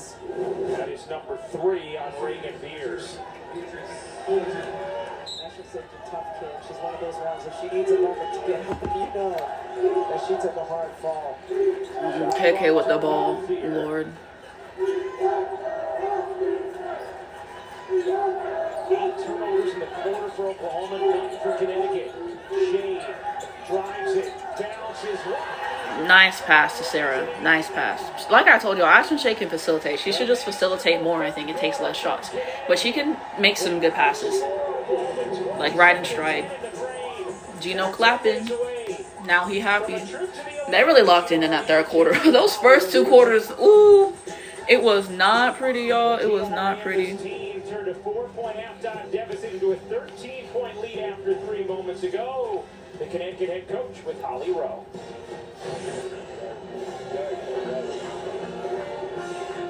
Coach, you're down at the half. What did you ask of your kids to come out and start the third quarter in the way that they did? Well, I thought we made a couple of really silly mistakes defensively in the first half. And even still, I thought our defense was really good. They're a high-scoring team, so I I just thought at some point we're going to start making some of the shots that we were missing. I mean, we haven't shot the ball this poorly all season long. But this is what happens when you get here, right? So we just had to keep doing what we were doing, and eventually if we keep getting those same looks, they're going to start to drop. And I think we've been a little better defensively at putting pressure on the ball itself. So we got a long way to go, but, you know, I was really proud of them the way we came out. You have spent a career trying to get Paige Beckers to know when to take over games. What did you assess of that third quarter of how she started to do that? Yeah, I think that's it's better, but there's times when she has the ball and the defense they know she's not going to shoot it, and I'm thinking, shoot it. You know, you're open, and you know, so hopefully in the fourth quarter she just, I don't know. Maybe you should talk to her. Great interview with Gino Auriemma, today's coach's But interview. is it the fourth quarter now? Or is that, I think it's about to be it's the fourth quarter. Wow, y'all. We here, fourth quarter. Paige had 21 points. Okay. At this state. So she's about to have 19 more points, y'all. And isn't this when she went on I believe she went on a 15-0 run by herself in the fourth quarter, if I'm remembering that correctly, yeah. She's absolutely insane. Like, this was when I first started watching UConn again, like in a tournament. It was this game. So, it's a special one. And for Oklahoma to really make a charge in this one, number one, they need to take care of the basketball. As you see a great yeah, Sarah's defense 8. to Reagan Beers. They also need to get some more production from Paige Beckers. She was so electric in that second quarter. At 13 points in the second, did not score in the third. Wait. 3 field goal attempts. Beckers robs it over to Strong. Catch, fire, short. Got the damn. Wish we could have got the rebound. They only had just 8 total points in the paint at the half. 8 points in the paint is crazy. I'm sorry. Who are they feeling like? Verholz gets a touch there, but leaves it short. Okay, Verholz was taking any shot. Well, now they foul. Here, it'll be Strong, and that is. Oh, I forgot this is when Reagan Beers got hurt. So then she went on the bike, I think. A little hobble being helped up by Skylar Van, and She clutched at her knee right she first Yeah. went down. first team all SEC member. Sucks. 8 points today. It doesn't feel like Beers has gotten a ton of good looks on the interior. She hasn't got good looks. They've been in the post on her. They play good defense in the post. Shout out to Sarah. Shout out to Jana. They played some good defense in the post on her in this game because she only had 8 points. So, some good stuff. She's open and they've missed her. Okay. Now some good stuff. Like getting the ball out of bounds and in some possessions. I mean, so that's some good stuff. That's some good stuff. Attention there, and witnessing as she does. 21 turnovers and 19 made field goals. Isn't that where they were at the ends of the third? I swear that's what it said. That was good defense, though. Yeah, she just keeps throwing stuff up. They're not getting no good looks. Like, our defense is so good. They just swinging it up. They're like, look, if I can get a contested look, it's a look, but Lord, they didn't want anything. This offense by Oklahoma in the second half, not good, not good. Okay. This game 0 for 6. It's made 4 of the last 6 shots. Beckers patiently reading the defense. Okay, I think it's this one. Yeah, oh yeah, this one eats. Hold on. Gets it back. Will pop. 8. Come on. Oh, that one 8. That one 8. Oh, the way she like did that little hezzy and then still shot it. Oh, that's one of my favorite Paige buckets ever. Like that one was just so good. Like I said, I watched this highlight so many times, y'all. Y'all don't understand what this highlight meant. Like what this highlight meant to me. And I feel like y'all done that too. Where you watch a highlight so many times, or you watch a game so many times, you know when they're gonna score. Oh, this replay. Oh, 8. She sees it, it's at 5 seconds, and there's not going to be much opportunity to do anything else. Just The 8's step so straight bad. into it. First points, half points 11. Second half she had 13. So right now she had 24. So she still has 16 more points to score. For Jenna Al-Alfie, it seems. Reagan Beers, a little update now from Holly Rowe. Yeah, she's headed back to the locker room right now. She's experiencing some discomfort on the back of her left knee. I saw the athletic trainer massaging it, and Reagan is quite a bit appears. Oh, she's going to get on the bike. And she just was in a lot of pain, kind of where your hamstring meets the back of your knee. I'm trying to massage that, work that out, and it looks like she's moving pretty well on the bike right now. All right, Holly, thank you very much. Now UConn got a 14-point lead. Sarah Strong, 11 points, 11 rebounds, and 4 fouls. Oh, I didn't know Sarah had foul trouble. Like, I didn't remember it, but yeah. Double-double, though. Gotta appreciate that, right? Okay. Yeah, this is another one. Yeah, and one. That was a tough shot. Like, being able to finish through contact and those off-kilter shots, Paige was really good at that. Like, she's used to taking tough shots and making them, so. Yeah, this replay. Oh, I love this one. Insane. Absolutely insane. She was so hyped after that one. 26, tied her career high with 34 in her final game at Gamble Pavilion in the second round. But that was so, like, all the games in the tournament are good for different reasons. Like, who did we play in the first rounds? I think that might have been the Arkansas State game. So that was a great AZ game. I think Sarah had some good stuff in that game too. So that was an enjoyable game for sure. And then you had South Dakota State. Paige had 34. That was a great one for Paige. And then you had this one, great Paige game. Elite Eight. Elite Eight game is, I saw your video on a live once. Which live? Can you explain to me which video and which live and what they were saying? Because I would like to know. Every time people tell me, oh, like, you know, I just would like to know what the context of that was and what did they say. Or have you seen me on night before? But let me know more details than that. But yeah, Elite Eight. Like, Elite Eight against USC is also one of my favorite Paige games. I really like that game from her. It was a great game. And then Final Four was UCLA, defensive masterclass, AZ 19 the first half. And then the championship. Oh, Lord. Oh, well. It is what it is, and it ain't what it ain't. But, yeah, I like the Final Four was great. That might be my favorite of the whole thing, like I said. And then championship was a win, so. Oh, yeah, this one, A2. Yeah. Yeah. Just a little screen. That's all she needs to get the space, to get to the area of the floor where she can elevate and finish. No, that was a good one. 48-66 now. Now it's what, 18-point lead? Oh yeah, the replay's gonna eat.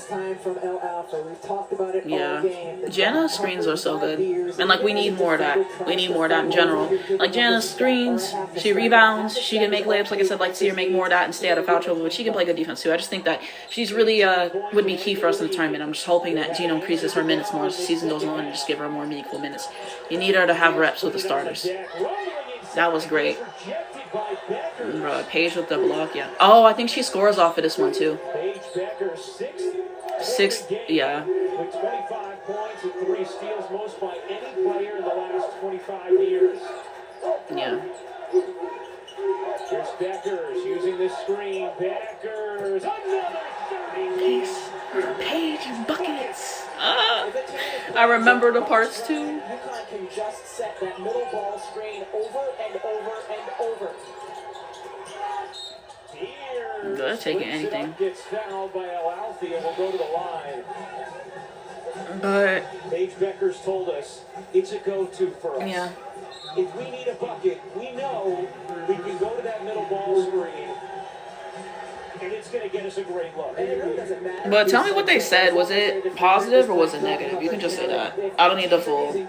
But now I'm curious. Strongly setting the screen, you're still putting that defense in all kinds of trouble. Made the first. Second 30-point game this season for Paige Beckers, doing it in back-to-back tournament games here. Multiple 30-point games in a single NCAA tournament. Wow. Was there a foul on the rebound? I need to see the replay. That didn't look like a foul, but I need to see the replay. I guess that's part of his 25 years. No, that would include Dennis Ferrazzi. Yeah. Paige in the fourth quarter, 9 points, rest of the team 0. Half of Sue. Wow. Puts it on their perspective for this game. Scott hits the free throw. How? What's remarkable, too, is this has not come without some injury bumps in the road. Devastating injuries for Paige throughout the year, but what she has done is get into this incredible routine for her body. Consistent training and recovering every single day. She does boxing out on the rebounds. Blood flow restriction training, nutrition, sleep, hot and cold therapy. They monitored her biometrics and any asymmetries with a chip in her shoe. Her Oh. consistent body work has been next level to be. Why did I not know that they monitored that? I'd be forgetting. I'm watching UConn versus Oklahoma. Paige is 40 piece in the tournament. So that's what I'm watching. I'm in the fourth quarter right now. 5:50 left. So, yeah, I think this is another one for Paige. Yeah. Cash. Yeah. Got 8. Deckers. Now she has 33. To his own defense that time because they simply could not defend Paige Beckers and the on-ball screening action when they The concept of going to a zone when Paige is hitting threes. Tears. You fry the zone when you hit threes. Like, you really do. So they were just doing anything, Lord. The concept of playing drop coverage was so dumb. Like, it really was. Like, I don't know why you would do that against Paige. Like, she can hit outside shots. Driving it inside. Out to Chen. Now it's 71 to 51. Connecticut has completely taken control of this game in the second half. Deckers wants the career high. Nearly had it. You can hear the crowd anticipating. Yeah, that's a good rebound. This is the second time in a row Paige has told her teammates, like, settle down. I think she's trying to catch her breath for a second. Deckers gives it up. Oh, yeah, this is another one. Yeah. Deckers 3. Get a new career high for Paige Beckers. Hey! It never gets old. I told y'all I'll be remembering parts of this game. No, it was serious for me. It was serious for me. And I put together the highlights too, so I think that's part of the reason why I remember certain stuff. But yeah, 36. Oh. Yes. This is so much fun. Oh, the replays are eating right now. Yeah. See, Ice Brady could set some good screens. Yes, her get hype too. Feeling the career high. Thank you. Remember, at the start of the fourth quarter, Holly Rowe asked Gino Auriemma about taking. Never gets old. Audio gives me chill every time, bro. Every time. There's times when she has the ball and the defense is, they know she's not going to shoot it. And I'm thinking, shoot it. You know, you're open. And, you know, so hopefully in the fourth quarter she'll just, I don't know. Maybe you should talk to her. Well, she's doing her big one. In the fourth quarter, she scored all 15 points. All 15 points? She has You said open TikTok to see her live. Thank you for being here. Thank you for being here. This is a career high in points, third career 30-point game in NCAA tournament, and then 15 points in the fourth. Oh yeah, I have to post. Like, I'm gonna go post these graphics on Twitter afterwards too. It's just such a good game, such a good game. And you see Paige doing it in a variety of ways too, with the scoring as well. Just a very savvy scorer of the basketball. And I like in the W how we've got to see a lot more Paige's bag and stuff and what she can do. It's been really cool. Yeah, this is another one. Yup. The back door. Yeah, that 8. Now she's at 38. And then I think Sarah gets her another one, and that's when she gets the 40. But yeah, Paige really put this game away. But yeah, so I think it's one more screen from Sarah or something, and then another back door, and then I think that's the last one. Okay, yeah, it's this one. Yup. This was Paige's 40 piece. This was Paige's 40 piece. Yup. That's when she scores 40. Yup. 78 to 51. Bell.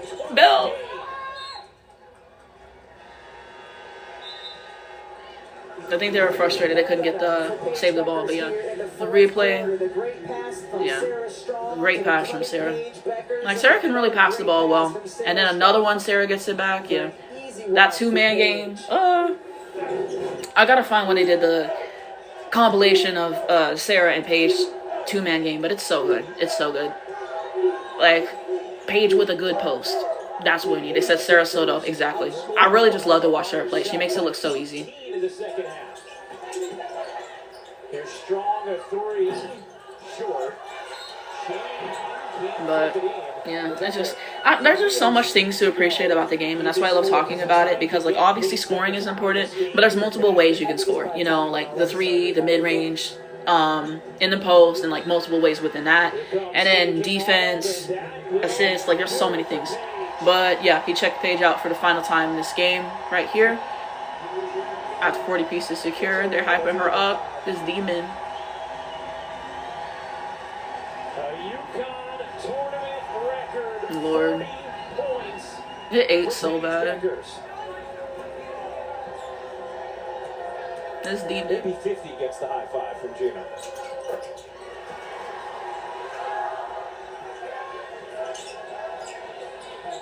This is too What good. a second half from Connecticut after Oklahoma. They built a 4-point lead at the half. 4 point, yeah. This second half, they were throwing up anything. They really were throwing up anything. They were just, I guess they were just trying to get something going, bro. They were not, like, they didn't really get that many good looks. And when they got good looks at the second half, Oklahoma, they could not score. And then, yeah, it was belt from Paige.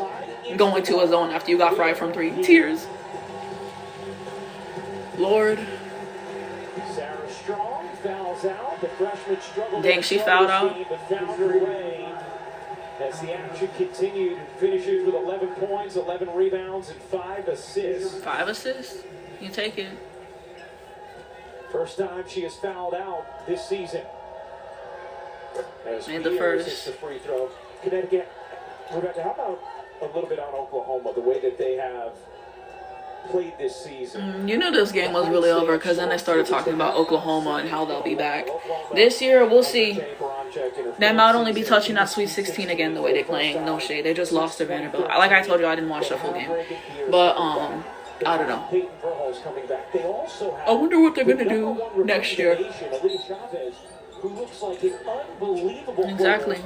Sadie Norman is goated. Like I'm really excited to watch the rest of this year for her and then her next 3 years in college and like how she grows in the game. But she's one of the best guards her first year, so they need to get her some more help next year for sure. I feel like they like to play through the guards and stuff a lot. Bro, why did Ice Brady keep taking the mid-range in this game? Get to the rim. You're 6'3", and we taking mid-ranges. Lord. This is just stat padding at this point. This is really just stat padding. But in all of years coaching a player take a bigger leap as a person from freshman to sophomore year than Sahara Williams. Says, I love her like my daughter. I'm just so proud of her the way she's grown on the basketball. yeah, this is garbage time for both teams. If you can score, great. But yeah, just garbage time. She's another player who will be back for Oklahoma next season. She's a player too, I think has a really high ceiling in terms of the gifts she has at the offensive end of the floor. Getting locked up by Ashlyn Shade. The game has left you. After this game, getting to spend this season playing with her younger sister as Verholtz gets that 3 to win. Points in the second half for Peyton Verholtz, who had scored 13 in the second quarter. Yeah, she didn't really do nothing in the second half. I would like to see her field goal attempted because they're just saying how many points she had in both halves. I want to see Peyton Verholtz field goal attempted. Ashlyn Shade, a big contribution off the bench in this one. Bud short on a 3. Coming on a minute to go in this game as Williams weighs in. A reminder coming up next. It's USC. Isn't that the last time they scored? Yeah, that's the last time they scored. The winner will face Connecticut Monday night, 9 Eastern on ESPN. I believe. Yeah, because the final score is 82-59. Because I have the plaque on my wall of every single game and stuff. But yeah, this game's coming to a close. And then I got, 2 last segments, and then I'll be out for the live, and then I'll see y'all tomorrow. Good midi for AZ right here. All cosmetic at this point. Yeah, they didn't score after this, so yeah, the game's officially over. I'll let it play out, and then I'll go into my next section. But like I said, only 2 more sections, and then I'll be done today. But this was a really good live. I've had fun talking with y'all and stuff. So, always appreciate y'all. Now, just dribbling it out.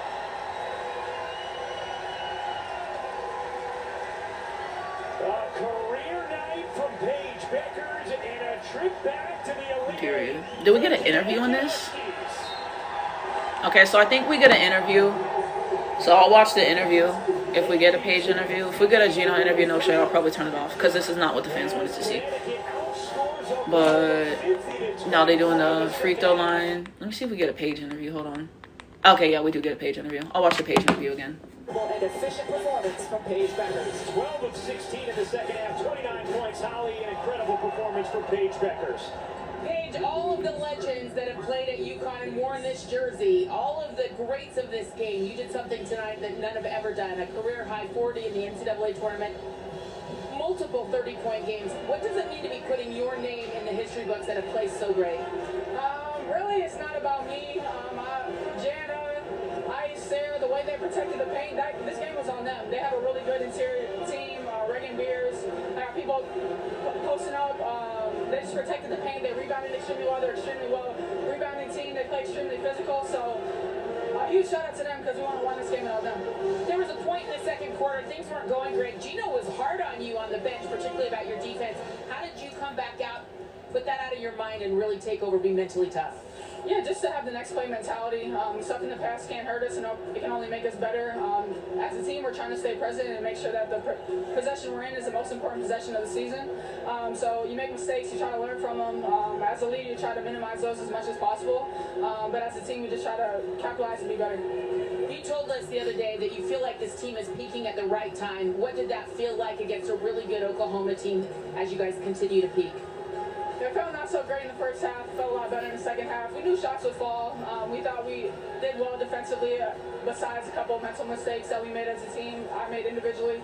But just sticking with it, sticking to our habits, sticking to what we do, getting the same shots, trusting that they're going to fall. We work extremely hard as a team, so just trusting that and continue to play our game. All right, thank you, Paige. Thank you, Holly. So that's the interview.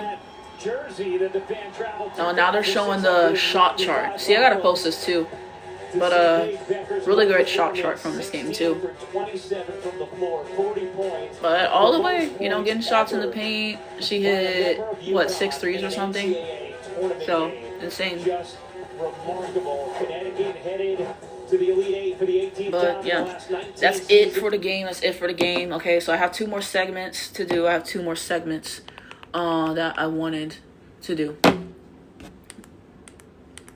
Okay, so now I go on to my other segment. Hold on, where is it saved? I forgot to go into my segment. You guys know I do this segment every single time I go live. But this was just showing Caitlin Clark defensive lowlights and said gave up or allowed 14.5 points per game. Showed minimal flashes of defensive ability, especially against some of the lower tier teams like Dallas or Connecticut, but transition defense, switches, closeouts, and preventing opponents from blowing by her remain areas from improvement. So shout out to Trendy. Shout out to Trendy. I do this segment every single live because CCFC be joining the live and be trolling. And some of them might have been trolling earlier. I forgot to do it.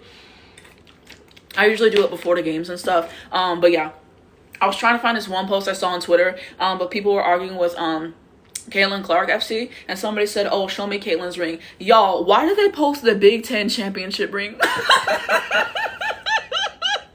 Y'all can't be serious. Y'all can't be serious. You posted the Big Ten champ. Bro, I can't find a tweet. I literally looked for it, y'all, for so long. I thought I bookmarked it. I can't find it, bro. And they got flamed, because they said, show me the ring, and they posted Big Ten bro. Like, they can't be serious. They can't be serious. So, yeah, I do this segment every live because CCFC be doing too much. They always be doing too much, trolling, saying shit about Paige, Angel, you name it. So, that's why I always have this segment. And it's just always a funny segment. I always find something. Usually Trendy be having the post, bro. Trendy literally posted something on Christmas hating, bro. This is generational hate. FC. But I did forget to do that segment, so I wanted to do it now and to rectify my mistake, okay? But anybody trying to tell you guys that Caitlin Clark is good on defense, tell them to watch that tape. Don't let them hide behind the stats, okay? Because stats is one thing, and watching the games is a completely different thing, okay? And we have to highlight that. Okay? Because, all the stats, it's relying on team defense, not individual defense. You have to watch the tape. People tell you Caitlin good on defense.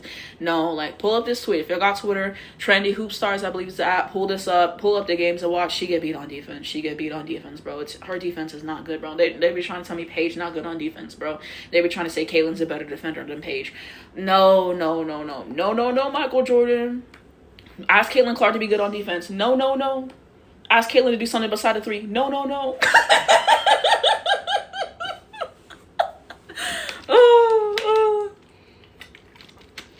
I missed this segment, y'all. I should have done it earlier. I should have done it after my SEC segment when I said another hypothetical one for the SEC. That would have been elite, but I forgot.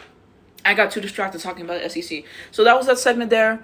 So now I get on to the closing stuff. So like I said, check out my podcast, y'all, Anastasia Scouting Report. We're on my YouTube channel, Anastasia25. My YouTube channel is linked on my bio here. So check out my YouTube channel if you guys want the visual version of it. I'm giving you some stats and some extra stuff. And all my podcast episodes are like an hour plus. I really enjoy it, talking about basketball with you guys every week, even if I don't necessarily go live and do these as much anymore. If you guys still want to know my week-to-week thoughts and the overarching picture and some of my more condensed thoughts, expanded thoughts that I don't necessarily get to, check out my podcast, okay? I work very hard on this every week. New episodes out every Sunday, so of course there's a brand new episode for you guys out now. If you just joined the live, I talked about on this podcast episode Tennessee versus UConn, Texas versus LSU, and I forgot to talk about some overarching thoughts on that game, but that's what the podcast is for. I talked about Michigan versus Michigan State. I talked about Breeze Unrivaled, what they need to do better, all that other stuff. I gave my whole bracket for the 1v1 tournament. So if you wanted to know who I think is going to win each round, who I think is going to win at the end, that was there, but